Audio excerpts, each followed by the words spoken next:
ಇವತ್ತು ಈ ಒಂದು ದತ್ತಿ ಭಾಷಣವನ್ನು ಮಾಡ್ತಾ ಇರ್ತಕ್ಕಂಥವರು ಡಾಕ್ಟರ್ ಸ್ಮಿತಾ ರೆಡ್ಡಿ ಅವರು. ತಮಗೆ ತಿಳಿದಂಗೆ ಅವರು ನಿರ್ದೇಶಕರು, ವಸ್ತು ಸಂಗ್ರಹಾಲಯ, ಪುರಾತತ್ವ ಮತ್ತು ಪರಂಪರೆ ಇಲಾಖೆ, ಕರ್ನಾಟಕ ಸರ್ಕಾರ. ಇವರು MA ಪದವಿಯನ್ನು ಬೆಂಗಳೂರು ವಿಶ್ವವಿದ್ಯಾನಿಲಯದಲ್ಲಿ ದ್ವಿತೀಯ ರ್ಯಾಂಕ್ನೊಂದಿಗೆ ಪೂರೈಸಿರ್ತಾರೆ. ನಂತರ ಕನ್ನಡ ಸಾಹಿತ್ಯ ಪರಿಷತ್ತಿನ ಶಾಸನಶಾಸ್ತ್ರ ತರಗತಿಗಳಲ್ಲಿ ದ್ವಿತೀಯ ರ್ಯಾಂಕ್ನೊಂದಿಗೆ ಉತ್ತೀರ್ಣರಾಗಿರ್ತಾರೆ. ಇವರು 3 ಕೃತಿಗಳು, ಕರ್ನಾಟಕ ಜಲಿಯನವಾಲಾ ಬಾಗ್ ವಿದುರಾಶ್ವತ ಅಂತಕ್ಕಂಥದ್ದೊಂದು, ಬೆಂಗಳೂರು ನಗರ ನಿರ್ಮಾಪಕ ಕೆಂಪೇಗೌಡ ಹಾಗೂ ಕ್ಷೇತ್ರ ದರ್ಪಣ BTM ಬಡಾವಣೆಯ ಒಂದು ಪರಿಚಯ, ಇದು ಇವರ ಕೃತಿಗಳು. ಮತ್ತು ಕೆಲವು ಸಂಪಾದಿತ ಕೃತಿಗಳು, ಅದರಲ್ಲಿ ಗುಣಮಧುರ, ಭೈರವ ಬಾಗಿನ ಇವು ಇವರ ಸಂಪಾದಿತ ಕೃತಿಗಳು. ಮತ್ತು ಸುಮಾರು 40ಕ್ಕೂ ಅಧಿಕವಾದಂತಹ ಸಂಶೋಧನಾ ಲೇಖನಗಳನ್ನು ಪ್ರಕಟ ಮಾಡಿದ್ದಾರೆ. ಇವರ PhDಯ ಜಯಪತ್ರಗಳು ಸಾಂಸ್ಕೃತಿಕ ಸಂಕಲನ, ಇದು ಸಂಕಥನ, ಇದು ಇವರ PhDಯ ವಿಷಯ. ಇವರು ಇವತ್ತು ನಮ್ಮ ಜೊತೆ ಈ ಒಂದು ದತ್ತಿ ಉಪನ್ಯಾಸವನ್ನು ನೆರೆಸಿಕೊಡ್ತಾ ಇದ್ದಾರೆ. ಇವರಿಗೆ ನಿಮ್ಮೆಲ್ಲರ ಪರವಾಗಿ, ಮಿಥಿಕ್ ಸೊಸೈಟಿಯ ಪರವಾಗಿ ಸ್ವಾಗತವನ್ನು ಬಯಸ್ತಾ ಇದ್ದೇನೆ. ವೇದಿಕೆಯ ಮುಂಭಾಗದಲ್ಲಿರುವಂತಹ ಎಲ್ಲ ಗೌರವಾನ್ವಿತ ಹಿರಿಯರೇ, ಇತಿಹಾಸ ಬಂಧುಗಳೇ ಹಾಗೂ ಸ್ನೇಹಿತರೆ, ಈ ದಿನ ನಾನು ಐತಿಹಾಸಿಕ ದಾಖಲೆಗಳಾಗಿ ಜಯಪತ್ರ ಶಾಸನಗಳು ಎಂಬ ವಿಷಯದ ಬಗ್ಗೆ ನಿಮ್ಮ ಜೊತೆ ಒಂದೆರಡು ಮಾತುಗಳನ್ನು ಹಂಚಿಕೊಳ್ಳೋದಕ್ಕೆ ಇಷ್ಟಪಡ್ತೀನಿ. ಇಲ್ಲಿ ಐತಿಹಾಸಿಕ ದಾಖಲೆಗಳಾಗಿ ಜಯಪತ್ರಗಳು ಅನ್ನುವಂಥ ಒಂದು ಶೀರ್ಷಿಕೆಯೇ ಮುಖ್ಯವಾಗಿ ನಮಗೆ 2 ಘಟಕಗಳನ್ನು ತೆರೆದಿಡುತ್ತೆ. ಅಂದರೆ ಅದರಲ್ಲಿ ಮುಖ್ಯವಾಗಿ ಜಯಪತ್ರ ಶಾಸನಗಳು, ಇನ್ನೊಂದು ಐತಿಹಾಸಿಕ ದಾಖಲೆಗಳು. ಸಾಮಾನ್ಯವಾಗಿ ನಾವು ಶಾಸನಗಳ ವಿಷಯ ಬಂದಾಗ ಇತಿಹಾಸಕ್ಕೆ ಹೆಚ್ಚು ನೈಜವಾದ, ನಿಖರವಾದ, ವಸ್ತುನಿಷ್ಠವಾದ ಆಕಾರಗಳು ಅಂತ ಹೇಳ್ಬಿಟ್ಟು ನಾವು ಭಾವಿಸ್ತೀವಿ. ಪ್ರತಿಯೊಬ್ಬ ವಿದ್ವಾಂಸರು ಸಹ ಶಾಸನಗಳನ್ನು ಕೆಲವು ಅಪವಾದಗಳ ಹೊರತಾಗಿ ಎಲ್ಲರೂ ಸಹ ಒಂದು ಸಾಹಿತ್ಯ, ಒಂದು ನಾಡಿನ ಇತಿಹಾಸ ರಚನೆಗೆ ತುಂಬ ನೈಜವಾದ ಆಕಾರಗಳು ಅಂತೇಳಿ ಹೇಳುವಾಗ, ಇಲ್ಲಿ ಹಾಗಿದ್ರೆ ಐತಿಹಾಸಿಕ ದಾಖಲೆಗಳಾಗಿ ಅನ್ನುವಂಥ ಒಂದು ಪದ ಬಳಕೆ ಯಾಕೆ, ಅದರ ಪ್ರಸ್ತುತತೆ ಏನು ಅನ್ನೋ ಒಂದು ಪ್ರಶ್ನೆಯನ್ನು ಹಾಕಿಕೊಂಡೇ ನಾನು ಈ ಒಂದು ವಿಷಯವನ್ನು ಮಂಡಿಸೋದಕ್ಕೆ ಮುಂದೆ ಹೋಗ್ತೀನಿ. ಇವು ಐತಿಹಾಸಿಕ ದಾಖಲೆಗಳಾಗಿ ಜಯಪತ್ರಗಳು ಐತಿಹಾಸಿಕ ದಾಖಲೆಗಳಾಗಿ ಅಂತೇಳಿ ಒತ್ತಿ ಅವಧಾರಣೆ ಮಾಡಿ ಹೇಳುವಂತಹ ಅಗತ್ಯ ಏನಿದೆ? ಐತಿಹಾಸಿಕ ದಾಖಲೆಗಳಾಗಿ ಎಂದು ಹೇಳುವಾಗ ಅವು ಐತಿಹಾಸಿಕ ದಾಖಲೆಗಳಲ್ಲವೇ? ಈ ಪ್ರಶ್ನೆಗಳು ಉದ್ಭವ ಆಗುತ್ತೆ. ಕಾರಣ ಇಷ್ಟೇ, ನಾವು ನಮ್ಮ ಶಾಸನ ಅಧ್ಯಯನದ ಒಂದು ಸಂದರ್ಭಗಳನ್ನು, ಶಾಸನದ ಅಧ್ಯಯನದ ಬೇರೆ ಬೇರೆ ವಿಧಾನಗಳನ್ನು ಗಮನಿಸುವಾಗ ಜಯಪತ್ರಗಳನ್ನು ಶಾಸನಗಳೆಂದು ಪರಿಗಣಿಸಿ ಅಧ್ಯಯನಕ್ಕೆ ಒಳಪಡಿಸಲಿಲ್ಲ. ಕೇವಲ 1-2 ಮುಖ್ಯಧಾರೆಯ ಕೆಲವು ಜಯಪತ್ರಗಳನ್ನು ಹೊರತುಪಡಿಸಿದ್ರೆ ಹೆಚ್ಚಿನ ಜಯಪತ್ರಗಳನ್ನು ಶಾಸನಗಳು ಅನ್ನೋ ಒಂದು ಪಟ್ಟಿಯಿಂದ ಹೊರಗಡೆನೇ ಇಟ್ಟಿರೋದು ನಾವು ನೋಡ್ತೀವಿ. ಉದಾಹರಣೆಗೆ ರೈಸ್ ಅವರು ಎಪಿಗ್ರಫಿಯ ಕರ್ನಾಟಕದಲ್ಲಿ ಸೇರಿಸಿದಂತಹ ಹಲವಾರು ಜಯಪತ್ರಗಳನ್ನು, ಅಂದರೆ ಜಯಪತ್ರಗಳು ಅಂದರೆ ಆ ಸಂವಾದಿ ರೂಪಗಳು ಬೇರೆ ಬೇರೆ ಇದೆ, ಮುಂದೆ ಹೇಳ್ತೀನಿ. ಅವುಗಳನ್ನೆಲ್ಲ ನಂತರ ಪರಿಷ್ಕರಣೆಯ ಸಂದರ್ಭದಲ್ಲಿ ಆ ಎಲ್ಲ ಶಾಸನಗಳನ್ನು ಸಹ ಹೊರಗಿಟ್ಟು ಅವು ಶಾಸನಗಳೇ ಅಲ್ಲ ಅನ್ನುವಂತಹ ಭಾವನೆಯಿಂದ ಆ ಪರಿಷ್ಕರಣಾ ಗ್ರಂಥಗಳಲ್ಲಿ ಹೊರಗಿಟ್ಟಿರೋದು ನಾವು ನೋಡ್ತೀವಿ. ಯಾಕೆ? ಅದು ತಪ್ಪು ಅಂತಲ್ಲ, ಆದರೆ ಯಾಕೆ, ಕಾರಣ ಏನಿತ್ತು, ಯಾವ ಒಂದು ಮಾನದಂಡವನ್ನು ಅನುಸರಿಸಿ ಅವರು ಹೊರಗಡೆ ಇಟ್ಟು ಅಂತ ಹೇಳುವಾಗ, ನಾವು ಜಯಪತ್ರದ ಬೇರೆ ಬೇರೆ ಸಂವಾದಿ ರೂಪಗಳನ್ನು ನೋಡುವಾಗ ಅದರಲ್ಲಿ ಕಾಣುವಂಥ ಮುಖ್ಯ ಕಾರಣ ಅಂದರೆ ಅದು ಬಹುರೂಪತೆ, ಆಮೇಲೆ ಬಹುಪಠ್ಯಗಳನ್ನ ಹೊಂದಿರುವಂಥದ್ದು, ಮತ್ತು ಬರವಣಿಗೆ ಮಾಧ್ಯಮ. ಸಾಮಾನ್ಯ ಜಯಪತ್ರಗಳು ನಮಗೆ ಕರ್ನಾಟಕದ ಒಂದು ಸಂದರ್ಭದಲ್ಲಿ 12ನೇ ಶತಮಾನದಿಂದ 20ನೇ ಶತಮಾನದವರೆಗೂ ಸಹ ಬೇರೆ ಬೇರೆ ರೂಪಗಳಲ್ಲಿ, ಬೇರೆ ಬೇರೆ ಹೆಸರುಗಳಲ್ಲಿ ಕಂಡುಬರುತ್ತೆ.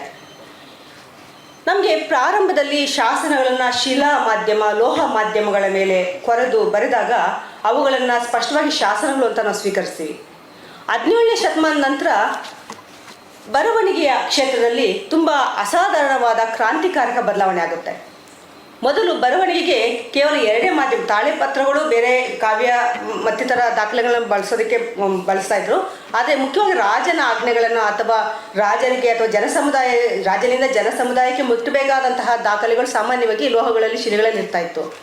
ಆದರೆ ಈ ಬರವಣಿಗೆ ಮಾಧ್ಯಮದಲ್ಲಿ ಆದಂತಹ ಕ್ರಾಂತಿಕಾರ ಬೆಳವಣಿಗೆಯಿಂದ ಎಲ್ಲಿ ಶಾಸನಗಳು ತಮ್ಮ ಒಂದು ಕೆಲಸವನ್ನು ನಿಲ್ಲಿಸಿದ್ವೋ ಅಲ್ಲಿಂದ ಪೇಪರ್ಗಳು ಅಂದರೆ ಹಾಳೆ ಪೇಪರು ಆ ಕೆಲಸವನ್ನು, ಕಾಗದ ಕಡತ ಕೈಪಿಯತ್ತುಗಳು ಆ ಕೆಲಸವನ್ನು ಮುಂದುವರಿಯುತ್ತೆ. ಬ್ರಿಟಿಷರು ಬಂದ ನಂತರ ಹೆಚ್ಚು ಹೆಚ್ಚು ಅವರು ಸಂಗ್ರಹಿಸಿದ ಎಲ್ಲ ದಾಖಲೆಗಳನ್ನು ಕೈಪಿಯತ್ತುಗಳಲ್ಲಿ ಬರೀತಾರೆ. ಮತ್ತು ಬೇರೆ ಬೇರೆ ದಾಖಲೆಗಳನ್ನು ಕಾಗದಗಳಲ್ಲಿ ಪ್ರತಿ ಮಾಡ್ಕೊಳ್ತಾರೆ. ಮತ್ತು ಅದರ ಜೊತೆಗೆ ಶಿಲಾಶಾಸನಗಳು ನಿಂತಲ್ಲಿಂದ ಇವು ಸಹ ಅದೇ ಕೆಲಸವನ್ನು ಮುಂದುವರಿಯಿಂದ ಇವನ್ನೇಕೆ ನಾವು ಶಾಸನ ಅಂತ ತಗೋಬಾರ್ದು. ಅಂದರೆ ಈಗಿನ ಒಂದು ಕಾಗದದ ಈಗಿನ ಒಂದು ದಾಖಲೆಗಳ ಅರ್ಥದಲ್ಲಿ ಹೇಳ್ತಾ ಇಲ್ಲ, ಈ ಜಯಪತ್ರಗಳನ್ನು ಪ್ರತಿ ಮಾಡಿದಂತಹ ದಾಖಲೆಗಳ ಸಂದರ್ಭದಲ್ಲಿ ಮಾತ್ರ ಹೇಳ್ತಾ ಇದ್ದೀನಿ.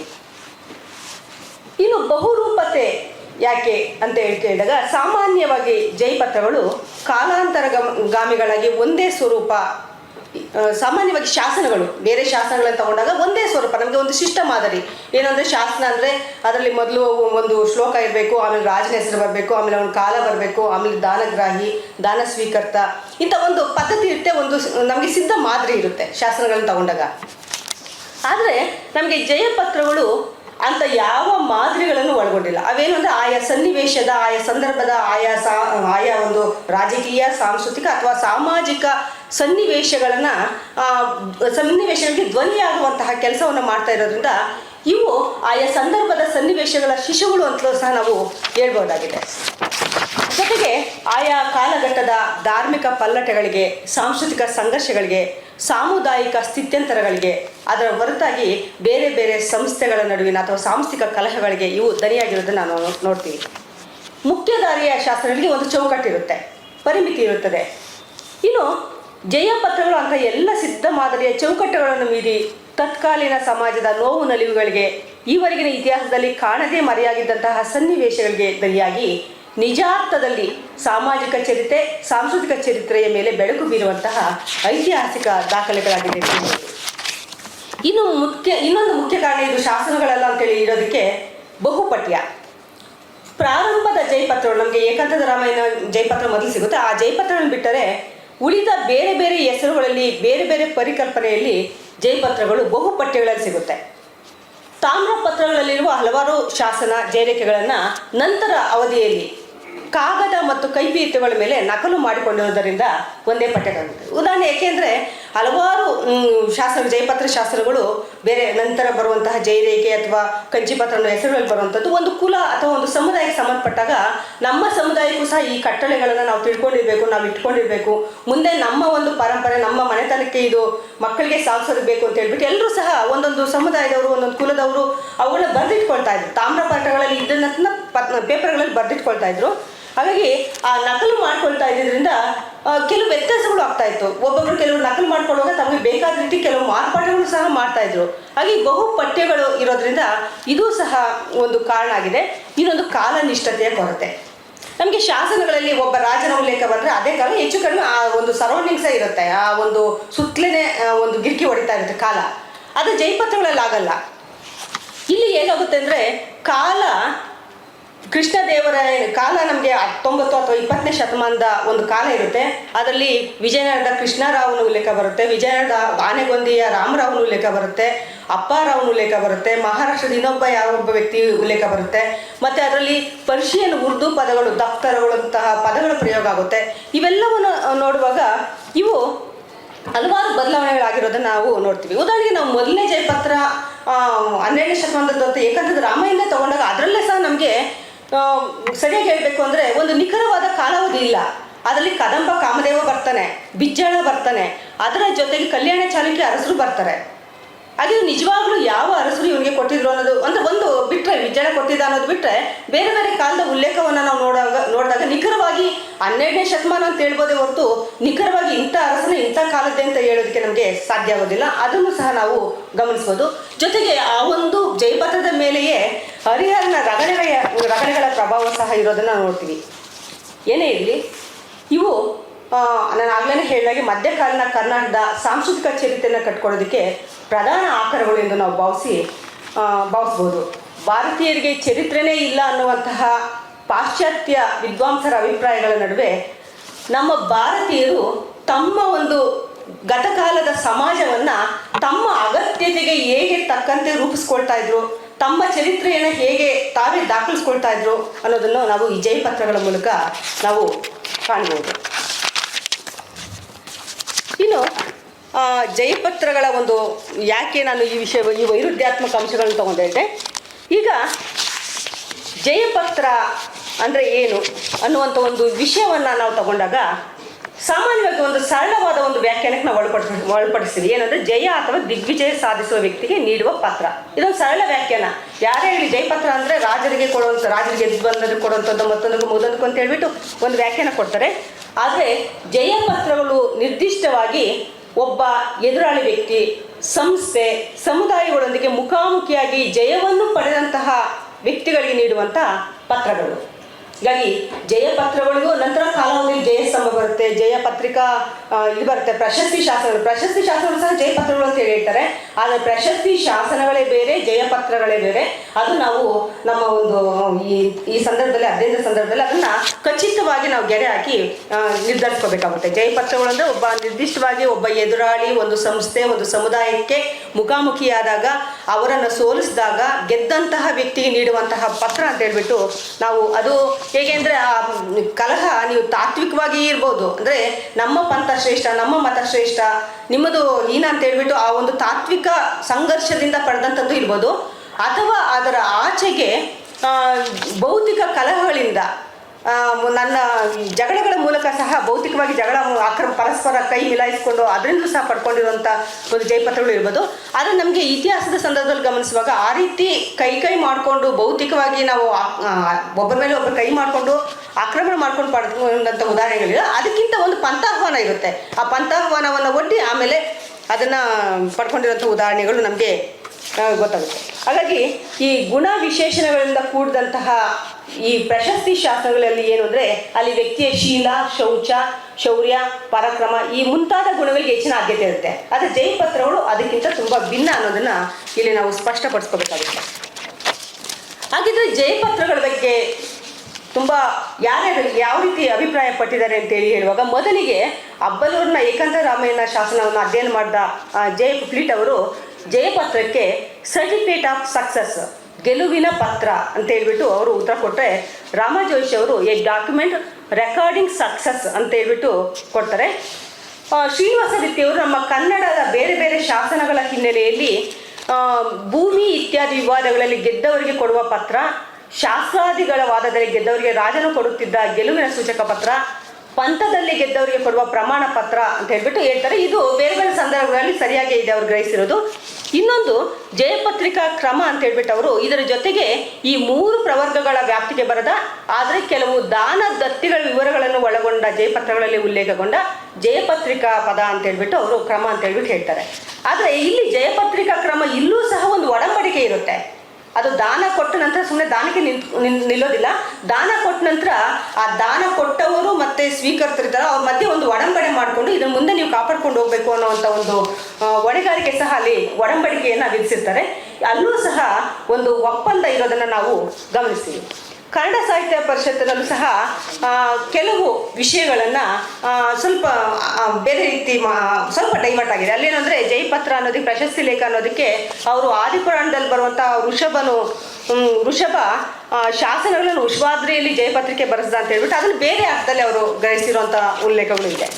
ಇಲ್ಲಿ ಇನ್ನೂ ಹಲವಾರು ಜಯಪತ್ರಗಳು ಭಾರತೀಯ ನ್ಯಾಯಾಂಗ ವ್ಯವಸ್ಥೆಯಲ್ಲಿ ತುಂಬ ಪ್ರಮುಖ ಪಾತ್ರ ವಹಿಸಿರೋದ್ರಿಂದ ಈ ಬಗ್ಗೆ ತುಂಬ ವಿದ್ವಾಂಸರು ಹಲವಾರು ವಿಧಾನಗಳ ವ್ಯಾಖ್ಯಾನಗಳನ್ನು ನೀಡಿದ್ದಾರೆ. ಅವೆಲ್ಲ ಈಗ ನೀಡೋದಕ್ಕೆ ನಾನಿಲ್ಲಿ ಹೋಗೋದಿಲ್ಲ. ಇನ್ನು ಭಾರತೀಯ ನ್ಯಾಯ ವ್ಯವಸ್ಥೆಯಲ್ಲಿ ಜಯಪತ್ರಗಳ ಪಾತ್ರ ಏನಿತ್ತು? ನಾವು ಸುಮ್ಮನೆ ಜಯಪತ್ರಗಳ ಬಗ್ಗೆ ಅಧ್ಯಯನ ಮಾಡಬೇಕು ಅಂತ ಹೇಳ್ಬಿಟ್ಟು ಭಾರತೀಯ ನ್ಯಾಯ ವ್ಯವಸ್ಥೆಯ ಪ್ರಾಚೀನ ಪುಸ್ತಕಗಳನ್ನು ತೆಗೆದ್ರೆ ಮೊದಲು ನಮ್ಗೆ ಕಂಡುಬರೋದು ಜಯಪತ್ರ. ಬೃಹಸ್ಪತಿ ಈ ರಾಜಶಾಸನಗಳು ಮತ್ತು ಲೌಕಿಕ ಶಾಸನಗಳು ಅಂತ ಹೇಳ್ಬಿಟ್ಟು 2 ವಿಭಾಗ ಮಾಡ್ತಾರೆ. ಅದರ ರಾಜಶಾಸನಗಳಲ್ಲಿ ಶಾಸನ, ಜಯಪತ್ರ, ಪ್ರಸಾದ ಪತ್ರ ಅಂತ ಹೇಳ್ಬಿಟ್ಟು 3 ಬಗೆ ಇರುತ್ತೆ ಅಂತ ಹೇಳಿದ್ರೆ, ವಶಿಷ್ಠ ಶಾಸನ, ಜಯಪತ್ರ, ಆಜ್ಞಾಪತ್ರ, ಪ್ರಜ್ಞಾಪತ್ರ ಅಂತ ಹೇಳ್ತಾನೆ. ಸರಸ್ವತಿ ವಿಲಾಸದಲ್ಲಿ ಇನ್ನೂ ಒಂದಷ್ಟು ಶಾಸನ, ಜಯಪತ್ರ, ಆಜ್ಞಾಪತ್ರ, ಜ್ಞಾಪನ ಪತ್ರ ಅಂತ ಮುಂತಾದ ವಿಧಗಳನ್ನ ಹೇಳ್ತಾರೆ. ಇನ್ನೂ ಹಲವಾರು ವಿದ್ವಾಂಸರು ಇದನ್ನೇ ರಿಪೀಟ್ ಹೇಳ್ತಾ ಇರ್ತಾರೆ. ಆದರೆ ಪ್ರತಿಯೊಬ್ಬ ಭಾರತೀಯ ನ್ಯಾಯಶಾಸ್ತ್ರದ ಅಥವಾ ಧರ್ಮಶಾಸ್ತ್ರದ ವಿದ್ವಾಂಸರಲ್ಲಿ ಶಾಸನ ನಂತರ 2ನೇ ಸ್ಥಾನ ಜಯಪತ್ರಕ್ಕೆ ಕೊಟ್ಟಿರೋದನ್ನು ನೋಡಿದಾಗ ಇವು ಪ್ರಾಚೀನ ಭಾರತದ ನ್ಯಾಯಾಂಗ ವ್ಯವಸ್ಥೆಯಲ್ಲಿ ಎಷ್ಟು ಪ್ರಮುಖ ಪಾತ್ರ ವಹಿಸಿತ್ತು ಅನ್ನೋದು ನಮಗೆ ಕಂಡುಬರುತ್ತೆ. ಇನ್ನು ಅದ್ರ ಜೊತೆಗೆ ಶಾಸನಕ್ಕಿಂತ ಭಿನ್ನ ಅನ್ನೋದನ್ನು ಇಲ್ಲಿ ಸ್ಪಷ್ಟವಾಗಿದೆ. ಶಾಸನ ಆದಮೇಲೆ ಜಯಪತ್ರ ಕೊಟ್ಟಿರೋದ್ರಿಂದ ಇದು ಶಾಸನ ಅಲ್ಲ, ಇದು ಬೇರೆ ಅದಕ್ಕಿಂತ ಭಿನ್ನವಾದದ್ದು ಅಂತ ಸಹ ಅಲ್ಲಿ ನಮಗೆ ಸ್ಪಷ್ಟವಾಗುತ್ತೆ. ಜಯಪತ್ರದ ಸ್ವರೂಪ ಮತ್ತು ಲಕ್ಷಣ, ಯಾವ ರೀತಿ ಜಯಪತ್ರ ಇರಬೇಕು ಅಂತ ಹೇಳ್ಬಿಟ್ಟು ಧರ್ಮಶಾಸ್ತ್ರಕಾರರು ಹೇಳಿದ್ದಾರೆ. ಒಬ್ಬ ವ್ಯಕ್ತಿ ಸಾಕಷ್ಟು ಸಾಕ್ಷ್ಯ ಪುರಾವೆಗಳ ಮೂಲಕ ಚರ ಮತ್ತು ಸ್ಥಿರಾಸ್ತಿಯನ್ನು ಹೊಂದಿದ್ದಾಗ, ಅಥವಾ ಆಸ್ತಿ ಪಾಲಿಗೆ ಸಂಬಂಧಿಸಿದ ವ್ಯಾಜ್ಯದಲ್ಲಿ ಜಯಶೀಲನಾದಾಗ, ಅಥವಾ ತೀವ್ರ ಸ್ವರೂಪದ ಆಪಾದನೆಯಿಂದ ಖುಲಾಸೆಯಾದಾಗ ಆ ಪ್ರಕರಣವನ್ನು ಖುದ್ದಾಗಿ ಅಥವಾ ಮುಖ್ಯ ನ್ಯಾಯಾಧೀಶರ ಮುಖಾಂತರ ವಿಚಾರಣೆ ನಡೆಸಿರಬಹುದಾದ ಅರಸನು ಅವನಿಗೆ ಡಿಗ್ರಿಯನ್ನು ನೀಡಬೇಕು. ಡಿಗ್ರಿ ಅಂದರೆ ಆರ್ಡರ್, ಆದೇಶ ಅನ್ನೋ ಅರ್ಥದಲ್ಲಿ ಬರುತ್ತೆ ಆಧುನಿಕ ಅರ್ಥದಲ್ಲಿ. ಆ ಡಿಗ್ರಿಯನ್ನು ನೀಡಬೇಕು, ಅದನ್ನೇ ಜಯಪತ್ರ ಎನ್ನುತ್ತಾರೆ ಅಂತೇಳಿ ಹೇಳ್ತಾನೆ. ಮತ್ತು ನಾರದ ಜಯಪತ್ರವೆಂದರೆ ಅದರಲ್ಲಿ ಏನೇನಿರಬೇಕು ಅಂತ ಹೇಳ್ತಾರೆ, ಅದರಲ್ಲೊಂದು ಆಪಾದನೆ ಇರಬೇಕು, ಆಪಾದನೆಗೆ ಒಂದು ಉತ್ತರ ಇರಬೇಕು, ಅವು ಎಲ್ಲವುಗಳು ಸಹ ವಿಚಾರಣೆ ಮಾಡಿ ಆ ವಿಚಾರಣೆಯ ಸಾರಾಂಶವನ್ನು ದಾಖಲಿಸಬೇಕು, ಮತ್ತು ಆ ವಿಚಾರಣೆಯಲ್ಲಿ ದಾಖಲಿಸುವಂಥವುಗಳಿಗೆ ಒಂದು ಪರಿಗಣನೆಯನ್ನು ನೀಡಿ ಅದರ ಆಧಾರದ ಮೇಲೆ ನಿರ್ಣಯವನ್ನು ನೀಡುವಂಥ ಅಂಶಗಳನ್ನು ಒಳಗೊಂಡಿರಬೇಕು ಅಂತ ಹೇಳ್ಬಿಟ್ಟು ಹೇಳಿದ್ರೆ, ಇನ್ನು ಬೇರೆ ಬೇರೆ ವಿದ್ವಾಂಸರು ಸಹ ಇದೇ ಒಂದು ಅರ್ಥದಲ್ಲೇ ಗೆದ್ದಂತಹ ವ್ಯಕ್ತಿಗಳಿಗೆ ಬೇರೆ ಬೇರೆ ಒಂದು ನ್ಯಾಯಾಂಗದ ವ್ಯವಸ್ಥೆಯಲ್ಲಿ ಬೇರೆ ಬೇರೆ ಆಪಾದನೆಗಳಿಗೆ ಒಳಗಾದಂತಹ ಸಂದರ್ಭದಲ್ಲಿ ಅವರನ್ನು ವಿಚಾರಣೆ ಮಾಡಿ ಗೆದ್ದಂಥ ವ್ಯಕ್ತಿಗಳಿಗೆ ಕೊಡಬೇಕು ಅನ್ನುವಂತಹ ಒಂದು ಉಲ್ಲೇಖಗಳೇ ನಮಗೆ ಹೆಚ್ಚು ಸಿಗುತ್ತೆ. ಜಯರೇಖೆಗಳ ಮೂಲ ಮತ್ತು ಪ್ರಾಚೀನತೆ, ನಮಗೆ ಕ್ರಿಸ್ತ ಪೂರ್ವ 4ನೇ ಶತಮಾನದಲ್ಲಿದ್ದ ಕೌಟಿಲ್ಯನ ಅರ್ಥಶಾಸ್ತ್ರದಲ್ಲಿ ಬಳಕೆಯಾಗಿರುವಂತಹ ಪಶ್ಚಾಕಾರ ಅನ್ನುವಂತಹ ಪದವೇ ಜಯಪತ್ರದ ಮೂಲ ಇರ್ಬೋದು ಅಂತ ಹೇಳ್ಬಿಟ್ಟು ವಿದ್ವಾಂಸರು ಗುರುತಿಸ್ತಾರೆ. ಕೌಟಿಲ್ಯ ಅರ್ಥಶಾಸ್ತ್ರವನ್ನು ಮೊದಲಿಗೆ ಅದನ್ನು ಸಂಪಾದಿಸಿದಂತಹ ಪ್ರೊಫೆಸರ್ ಶ್ಯಾಮಶಾಸ್ತ್ರಿಯವರು ಪಶ್ಚಾಕಾರ ಎಂದರೆ ಸೆಂಟೆನ್ಸ್ ಆಫ್ ಪನಿಷ್ಮೆಂಟ್ ಎಂದು ಅರ್ಥೈಸಿದ್ದಾರೆ. ಶಿಕ್ಷೆ ಅಂತ, ದಂಡದ ಶಿಕ್ಷೆ ಅಂತ. ಅಲ್ಲಿಯ ಪ್ರತಿಷ್ಠಾನದಲ್ಲಿರುವ ಆರೋಪಿಯು ತನ್ನ ವಿರುದ್ಧ ಮಾಡಿರುವ ಆಪಾದನೆಗಳಿಗೆ ಉತ್ತರಿಸಲು ವಿಫಲನಾದ ದಿನವೇ ದಂಡನೆಯ ಶಿಕ್ಷೆಯನ್ನು ನೀಡಬೇಕೆಂದು ಅವನು ವ್ಯಾಖ್ಯಾನಿಸ್ತಾನೆ. ಕಾತ್ಯಾಯನ ಕ್ರಿಸ್ತಶಕ ಸುಮಾರು 6ನೇ ಶತಮಾನದಲ್ಲಿದ್ದಂತಹ ಕಾತ್ಯಾಯನ ತನ್ನ ವ್ಯವಹಾರ ನಿರ್ಣಯದಲ್ಲಿ ನ್ಯಾಯಿಕ ಪ್ರಕ್ರಿಯೆಗಳಿಗೆ ಸಂಬಂಧಿಸಿದಂತೆ ಪಶ್ಚಾಕಾರ ಮತ್ತು ಜಯಪತ್ರ 2 ಪದಗಳನ್ನು ಉಪಯೋಗಿಸ್ತಾನೆ. 2 ಪದಗಳನ್ನು ಉಪಯೋಗಿಸಿ ಅವುಗಳ ನಡುವಿನ ಸ್ಥೂಲ ವ್ಯತ್ಯಾಸವನ್ನು ಅವನು ಗುರುತಿಸ್ತಾನೆ. ಅವನ ಪ್ರಕಾರ ಪಶ್ಚಾಕಾರ ಅಂದರೆ ವಾದಿಗೂ ಮತ್ತು ಪ್ರತಿವಾದಿಗೂ ತುಂಬ ವಿವಾದವಾದ ಬಳಿಕ, ಅಂದರೆ ಅದರಲ್ಲಿ ವಾದಿನೂ ತಪ್ಪು ಒಪ್ಕೊಳ್ಳೋದಿಲ್ಲ, ಪ್ರತಿವಾದಿಯೂ ತಪ್ಪು ಒಪ್ಕೊಳ್ಳೋದಿಲ್ಲ. ಅಂಥ ಸಂದರ್ಭದಲ್ಲಿ ತೀರಾ ಆರ್ಗ್ಯುಮೆಂಟ್ಸ್ ಆಗಿ ಕೊನೆಯಲ್ಲಿ ನೀಡುವಂತಹ ತೀರ್ಪು ಪಶ್ಚಾಕಾರ. ಆದರೆ ಪ್ರತಿವಾದಿ ನಂದು ತಪ್ಪಾಯಿತು ಅಂತೇಳಿ ತಪ್ಪು ಹೇಳಿಕೆ ಕೊಟ್ಟಾಗ ಅಥವಾ ಬೇರೆ ಕಾರಣಗಳಿಂದ ಆ ಒಂದು ಪ್ರಕರಣವನ್ನು ವಜಾ ಮಾಡಿದಾಗ ನೀಡುವಂತಹ ತೀರ್ಪಿನ ಸಂದರ್ಭದಲ್ಲಿ ನೀಡುವಂಥದ್ದು ಪತ್ರಿಕೆಗಳನ್ನು ಜಯಪತ್ರ ಅಂತ ಹೇಳ್ಬಿಟ್ಟು ಆ ರೀತಿ ಅರ್ಥವನ್ನು ಸ್ವೀಕರಿಸ್ತಾನೆ. ಆಮೇಲೆ ಜೂಲಿಯಸ್ ಜಾಲಿಯವರು ಈ ಕ್ಷೇತ್ರದಲ್ಲಿ ತುಂಬ ಕೆಲಸ ಮಾಡಿರುವಂಥ ವಿದ್ವಾಂಸರು. ಅವರು ಕೌಟಿಲ್ಯನಲ್ಲಿ ಉಲ್ಲೇಖಗೊಂಡ ಪಶ್ಚಾಕಾರ ಪದವು ಧರ್ಮಶಾಸ್ತ್ರದಲ್ಲಿ ಉಲ್ಲೇಖಗೊಂಡ ಜಯಪತ್ರವನ್ನು ಸೂಚಿಸುವ ಅರ್ಥವನ್ನು ಒಳಗೊಂಡಿರುವಂತೆ ತೋರುತ್ತದೆ ಎಂಬ ಅಭಿಪ್ರಾಯ ವ್ಯಕ್ತಪಡಿಸ್ತಾರೆ.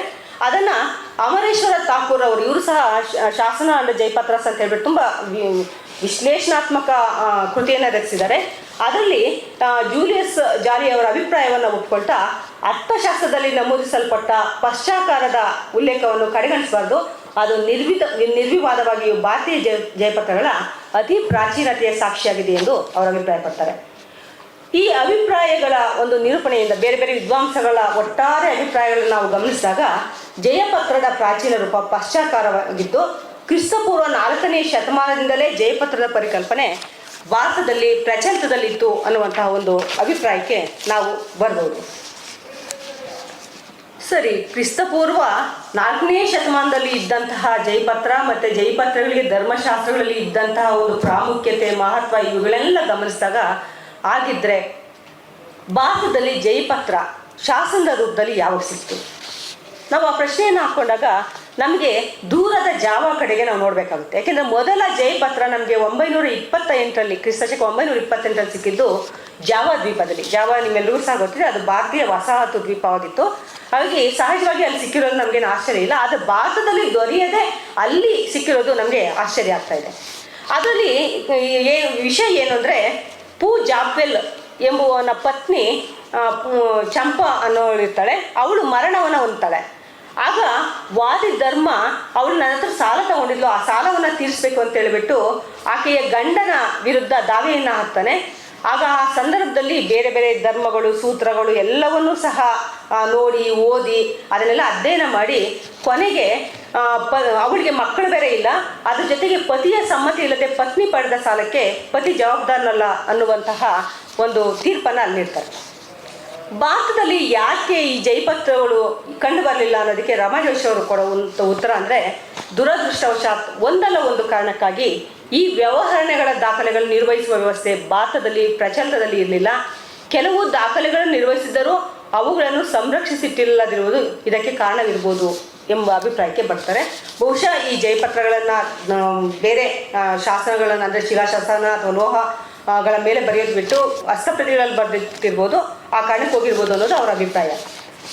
ಇನ್ನು ಜಯಪತ್ರವನ್ನು ಯಾರಿಗೆ ಕೊಡಬೇಕಾಗಿತ್ತು, ಈ ಒಂದು ಪ್ರಶ್ನೆಯನ್ನು ಹಲವಾರು ನಮಗೆ ಸ್ಮೃತಿಕಾರರು ಮತ್ತು ಧರ್ಮಶಾಸ್ತ್ರಕಾರರು ಉತ್ತರವನ್ನು ಕೊಟ್ಟಿದ್ದಾರೆ. ಯಜ್ಞವಲ್ಕ್ಯ ಒಂದು ವಿಷಯ ಮತ್ತೆ ಮತ್ತೆ ಸಂಕ್ಷೋಭೆಗೊಳಗಾಗುವುದನ್ನು ತಪ್ಪಿಸಲು ಜಯಪತ್ರವನ್ನು ನೀಡಬೇಕು ಅಂತ ಹೇಳ್ಬಿಟ್ಟು ಅಭಿಪ್ರಾಯ ಪಡ್ತಾನೆ.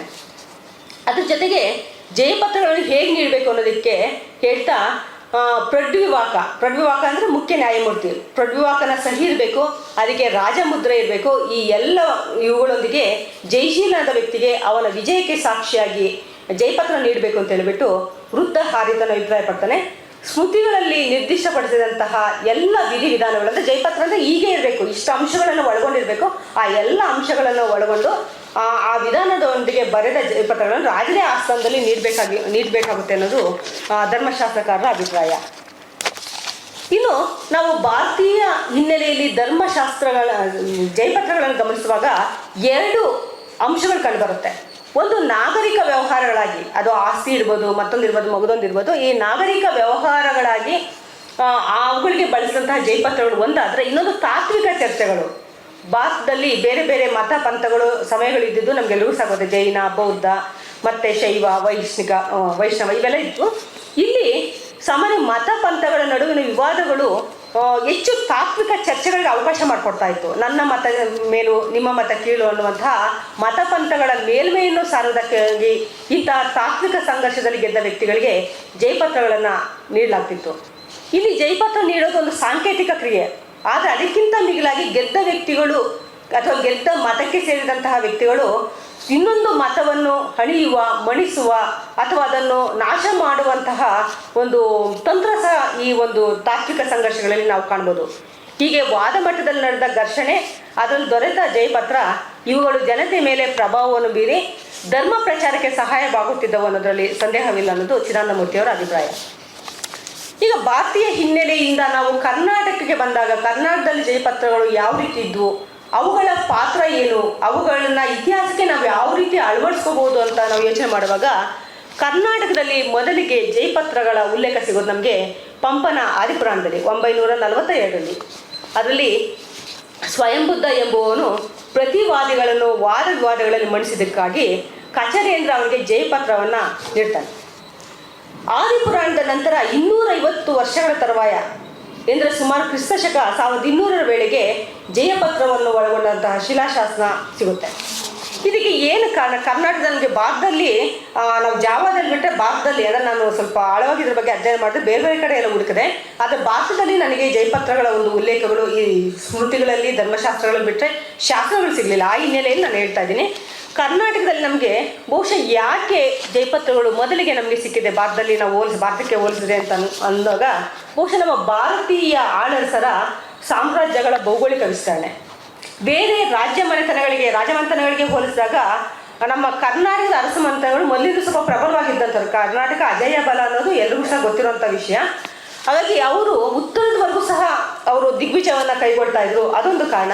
ಮತ್ತಿನ್ನೊಂದು ಕಾರಣ ಏನು ಅಂದರೆ ಜೈನ ಧರ್ಮ ವಿಶ್ವಾತ್ಮಕ ಭಾಷೆಗಳಿಗೆ ತೆರೆದುಕೊಂಡಿದ್ದು. ಅದಕ್ಕೆ ಜೈನ ಧರ್ಮ ಕೇವಲ ಕರ್ನಾಟಕ ಅಲ್ಲ, ಇಡೀ ಭಾರತ ಆ ಸಂದರ್ಭದಲ್ಲಿ ಇಡೀ ಭಾರತದಲ್ಲೆಲ್ಲ ಸಹ ಒಂದೇ ರೀತಿಯ ಒಂದು ಮತ ಪಂಥವನ್ನು ಪೋಷಣೆ ಮಾಡೋದಕ್ಕೆ, ಸಾಹಿತ್ಯಗಳಿಗೆ ಪೋಷಣೆ ಮಾಡೋದಕ್ಕೆ ಅದು ತನ್ನನ್ನು ತಾನು ಮುಕ್ತಗೊಳಿಸಿದ್ದು ಸಹ ಕಾರಣ ಇರ್ಬೋದು ಅಂತೇಳಿ ಹೇಳ್ಬೋದು. ಆಮೇಲೆ ಇನ್ನೊಂದು ಮುಖ್ಯ ಕಾರಣ ನಮಗೆ ಕರ್ನಾಟಕಕ್ಕೆ, ಭಾರತದ ವಿಷಯ ಬಿಟ್ಟು ಕರ್ನಾಟಕಕ್ಕೆ ನಾವು ಯೋಚನೆ ಮಾಡುವಾಗ ನಾವು ಕೌಟಿಲ್ಯನಿಂದ ಜಯಪತ್ರಗಳ ಬೀಜರೂಪ ಚಿಂತನೆ ನಾವು ಕೌಟಿಲ್ಯನಲ್ಲಿ ನೋಡ್ತೀವಿ ಅನ್ನೋದಾದರೆ ಕ್ರಿಸ್ತಪೂರ್ವ 3ನೇ ಶತಮಾನದಲ್ಲಿ. ಮತ್ತೆ ಅದು ಕರ್ನಾಟಕಕ್ಕೆ ಪರಿಚಯ ಆಗೋದಕ್ಕೆ 1600 ವರ್ಷಗಳ ಕಾಲಾವಧಿ ಬೇಕಾಗುತ್ತೆ, ಅಂದರೆ ದೀರ್ಘ ಕಾಲಾವಧಿ. ಅಲ್ಲಿವರೆಗೂ ನಮಗೆ ಕರ್ನಾಟಕದಲ್ಲಿ ಎಲ್ಲೂ ಸಹ ಜಯಪತ್ರಗಳ ಉಲ್ಲೇಖ ಸಿಗೋದಿಲ್ಲ. ಕಾರಣ ಏನಾಗಿರ್ಬೋದು? ಜಯಪತ್ರಗಳ ಒಂದು ಪರಿಚಯ ಕರ್ನಾಟಕಕ್ಕೆ ಆಗಿರೋದಕ್ಕೆ ಕಾರಣ ಏನು? ಇದು ಊಹೆ ಅಷ್ಟೇ, ಏನಾಗಿದ್ದಿರ್ಬೋದು ಅನ್ನೋದಕ್ಕೆ ಕಾರಣ ಬಹುಶಃ ಕಲ್ಯಾಣ ಚಾಲುಕ್ಯರ 6ನೇ ವಿಕ್ರಮಾದಿತ್ಯನ ಈಗ ಆಸ್ಥಾನ ಇರ್ಬೋದು ಅಂತೇಳಿ ಹೇಳ್ಬೋದು. ವಿಕ್ರಮಾದಿತ್ಯ ಕಲ್ಯಾಣ ಚಾಲುಕ್ಯ ಅರಸಲ್ಲಿ ಅತ್ಯಂತ ಪ್ರಭಾವಿ ಮತ್ತು ಪ್ರಸಿದ್ಧ ದೊರೆ ಅನ್ನೋದು ಇತಿಹಾಸ ದಾಖಲಿಸುತ್ತೆ. ಇವನ ಆಸ್ಥಾನದಲ್ಲಿ ಉತ್ತರ ಭಾರತದಿಂದ ಬಂದಂತಹ ಬಿಲ್ಲಣ, ಕರ್ನಾಟಕದ ವಿಜ್ಞಾನೇಶ್ವರ ಮುಂತಾದ ವಿದ್ವಾಂಸರು ಅವನ ಆಸ್ಥಾನದಲ್ಲಿರ್ತಾರೆ. ವಿಜ್ಞಾನೇಶ್ವರನ ಮಿತಾಕ್ಷರ ಸಂಹಿತೆಯಲ್ಲಿ ನ್ಯಾಯ ಪ್ರಕ್ರಿಯೆ ಬಗ್ಗೆ ವಿಸ್ತೃತ ಚರ್ಚೆಯನ್ನು ನಡೆಸಿದ್ದಾರೆ. ಎಷ್ಟರ ಮಟ್ಟಿಗೆ ವಿಜ್ಞಾನೇಶ್ವರ ಹೆಚ್ಚು ಮಿತಾಕ್ಷರ ಸಂಹಿತೆ ಪ್ರಸಿದ್ಧವಾಗಿತ್ತು ಅಂದರೆ, ಈಗಲೂ ಸಹ ಭಾರತೀಯ ಹಿಂದೂ ನ್ಯಾಯ ವ್ಯವಸ್ಥೆಯಲ್ಲಿ ನಮಗೆ ಬಂಗಾಳ ಮತ್ತು ಇನ್ನು ಕೆಲವು ಭಾಗಗಳು, ಒಂದು ಭಾರತದ ಒಂದು 2 ಭಾಗ ಬಿಟ್ಟರೆ ಈಗಲೂ ಸಹ ವಿಜ್ಞಾನೇಶ್ವರ ಮಿತಾಕ್ಷರ ಸಂಹಿತೆಯ ಆಧಾರದ ಮೇಲೆ ಭಾರತೀಯ ಹಿಂದೂ ಕಾನೂನು ರೂಪುಗೊಂಡಿರೋದನ್ನು ನಾವು ಗಮನಿಸ್ಬೋದು. ಹಾಗಾಗಿ ಬಹುಶಃ ಆಮೇಲೆ ವಿಜ್ಞಾನೇಶ್ವರನ ಒಂದು ಮೂಲ ನೆಲೆ ಕಲಬುರಗಿಯ ಮರ್ತೂರಿನವನು, ಇನ್ನು ಕರ್ನಾಟಕದವನು. ಹಾಗಾಗಿ ಬಹುಶಃ ಅವನ ಒಂದು ಪ್ರಭಾವದಿಂದ ಈ ಜೈಪತ್ರ ಇಲ್ಲೂ ಸಹ ಏನಾದರೂ ಪರಿಚಯ ಆಗಿದ್ದಿರ್ಬೋದಾ ಅನ್ನೋ ಒಂದು ಊಹೆಯನ್ನು ನಾವು ಇಟ್ಕೋಬೋದಷ್ಟೇ. ಇನ್ನು ಕರ್ನಾಟಕದಲ್ಲಿ ಜೈಪತ್ರಗಳ ವಿಭಿನ್ನ ಪರಿಕಲ್ಪನೆಗಳು ಮತ್ತು ಮಾದರಿಗಳು. ನಾವು ಕರ್ನಾಟಕದಲ್ಲಿ ಜೈಪತ್ರಗಳನ್ನು ಒಂದೇ ಮಾದರಿ ನೋಡೋಕ್ಕಾಗೋದಿಲ್ಲ. ಇದು ಈ ಮಟ್ಟಿಗೆ ಕರ್ನಾಟಕದ ವೈಶಿಷ್ಟ್ಯವೂ. ಬೇರೆ ಕಡೆ ನಮಗೆ ಇಂಥ ವೈಶಿಷ್ಟ್ಯಗಳು ನಮಗೆ ಸಿಗೋದಿಲ್ಲ. ಆಂಧ್ರದಲ್ಲಿ ಸ್ವಲ್ಪ ನಮಗೆ ಜೈಪತ್ರಕ್ಕಿಂತ ಕಂಚಿಪತ್ರ ಸಿಗುತ್ತೆ. ಆದರೆ ಈ ರೀತಿಯ ಬೇರೆ ಬೇರೆ ಒಂದು ಪರಿಕಲ್ಪನೆಗಳಲ್ಲಿ ಮಾದರಿಗಳಲ್ಲಿ ಸಿಗೋದು ಕರ್ನಾಟಕದಲ್ಲಿ ಮಾತ್ರ ಜೈಪತ್ರಗಳು. ಆ ಮಟ್ಟಿಗೆ ಇದು ತುಂಬ ವಿಶೇಷವಾದ ಸಂಗತಿ ಅಂತಲೂ ಹೇಳ್ಬೋದು. ಜೈಪತ್ರಗಳಿಗೆ ಸಂವಾದಿಯಾಗಿ ಶಾಸನ ಹಾಗೂ ಸಾಹಿತ್ಯದಲ್ಲಿ ಹಲವಾರು ವಿಷಯಗಳಿದೆ. ಇವು ಈ ಒಂದು ಏನು ಸಂವಾದಿ ರೂಪಗಳೇನಿದೆ ಅದು ಆಯಾ ಕಾಲಘಟ್ಟದ ದಿಕ್ಸೂಚಿಗಳು ಅಂತ ಹೇಳಿದ್ರು ಸಹ ನಾವು ಉತ್ಪ್ರೇಕ್ಷೆ ಅಲ್ಲ. ಜಯಪತ್ರಗಳು, ಸೋತಪತ್ರಗಳು, ತೊರೆಪತ್ರಗಳು, ರಾಯರೇಖೆ ಇದು. ಇನ್ನೊಂದು ಜಯರೇಖೆಗಳು, ಜಯಲೇಖೆಗಳು, ಜಯಪಟ್ಟಿಕಾ ಕ್ರಮ, ಇದು 2ನೇ ಮಾದರಿ. ಕಂಚಿ ಪತ್ರಗಳು, ಕಂಚಿನ ಸನದು, ತಾಮ್ರದ ನಕಲು, ಕುಲಕಥನಗಳು, ಚಪ್ಪೋಡು, ಇದೊಂದು ಮಾದರಿ. ಜಯಪತ್ರಗಳ ಸಾಹಿತ್ಯಿಕ ರೂಪ ಇದೊಂದು. ಈ ಜಯಪತ್ರಗಳ ಸಾಹಿತ್ಯಿಕ ರೂಪ ಅಂತ ಹೇಳುವಾಗ ನಾನು ಕನಕದಾಸರ ರಾಮದಾನಿ ಚರಿತ್ರೆಯನ್ನು ಇಲ್ಲಿ ಉಲ್ಲೇಖಿಸಬೇಕಾಗುತ್ತೆ. ಸಾಮಾನ್ಯ ಕನಕದಾಸರ ರಾಮದಾನಿ ಚರಿತ್ರೆಯನ್ನು ತಗೊಂಡಾಗ ಏನು ಹೇಳ್ತಾರೆ ಅಂದರೆ, ಇದು ಮೇಲ್ವರ್ಗ ಮತ್ತು ಬಡವ ಶ್ರೀಮಂತರ ಒಂದು ಘರ್ಷಣೆ ಅಥವಾ ಮೇಲ್ವರ್ಗ ಮತ್ತು ಕೆಳವರ್ಗಗಳ ನಡುವಿನ ಘರ್ಷಣೆ, ಈ ಒಂದು ಪರಿಧಿಲೇ ನಾವು ಚರ್ಚೆ ಮಾಡಿರೋದು ನೋಡ್ತೀವಿ. ಆದರೆ ಇಡೀ ಒಂದು ಮಧ್ಯಕಾಲೀನ ಸಾಹಿತ್ಯದಲ್ಲಿ ಈವರೆಗೆ ಇಲ್ಲದಂತಹ ಒಂದು ಇದ್ದಂತಹ ಸಿದ್ಧ ಮಾದರಿಗಳನ್ನು ಮೀರಿ, ಒಂದು ಚಂಪು ಕಾವ್ಯ ಇರ್ಬೋದು ಅಥವಾ ರಗಳೆಗಳಿರ್ಬೋದು, ಆ ಎಲ್ಲ ಸಿದ್ಧ ಮಾದರಿಗಳನ್ನು ಮೀರಿ ಕನಕದಾಸ ಒಂದು ರಾಗಿ ಮತ್ತು ಭತ್ತದ ಒಂದು ಸಂಕೇತಗಳನ್ನು, ಉಪಮೆಗಳನ್ನು ತಗೊಂಡು ಹೇಗೆ ಒಂದು ಸಮುದಾಯದ ಚಲನೆಯನ್ನು, ಸಮುದಾಯದ ಕಲಹಗಳನ್ನು ಯಾವ ರೀತಿ ದಾಖಲಿಸ್ತಾನೆ ಅನ್ನೋದಕ್ಕೆ ಅದು ತುಂಬ ಅತ್ಯುತ್ತಮವಾದ ಉದಾಹರಣೆ. ಜೊತೆಗೆ ಅದರಲ್ಲಿ ಬರುವಂತಹ ಒಂದು ರಾಗಿ ವ್ರೀಹಿಯ ಕಲಹ, ಅದಕ್ಕೆ ಸಾಕ್ಷಿಯಾಗುವಂತಹ ಇದು ಮುನಿವೃಂದಗಳು, ಮತ್ತು ಅದಕ್ಕೆ ನ್ಯಾಯ ನೀಡುವಂತಹ ರಾಮ ಒಂದು 6 ತಿಂಗಳಲ್ಲಿ ಒಂದು ಕಡೆ ಮೂಲೆಯಲ್ಲಿ ಕತ್ಲೆಲಿರಿ, ಆಮೇಲೆ ನಾನು ಹೇಳ್ತೀನಿ ನ್ಯಾಯ ಅಂತ ಹೇಳ್ತಾನೆ. ಸತ್ವ ಪರೀಕ್ಷೆ, ಇದೊಂದು ರೀತಿ ಸತ್ವ ಪರೀಕ್ಷೆ, ಯಾವುದು ಸತ್ವಯುತವಾಗಿರುತ್ತೆ ಅನ್ನೋದು.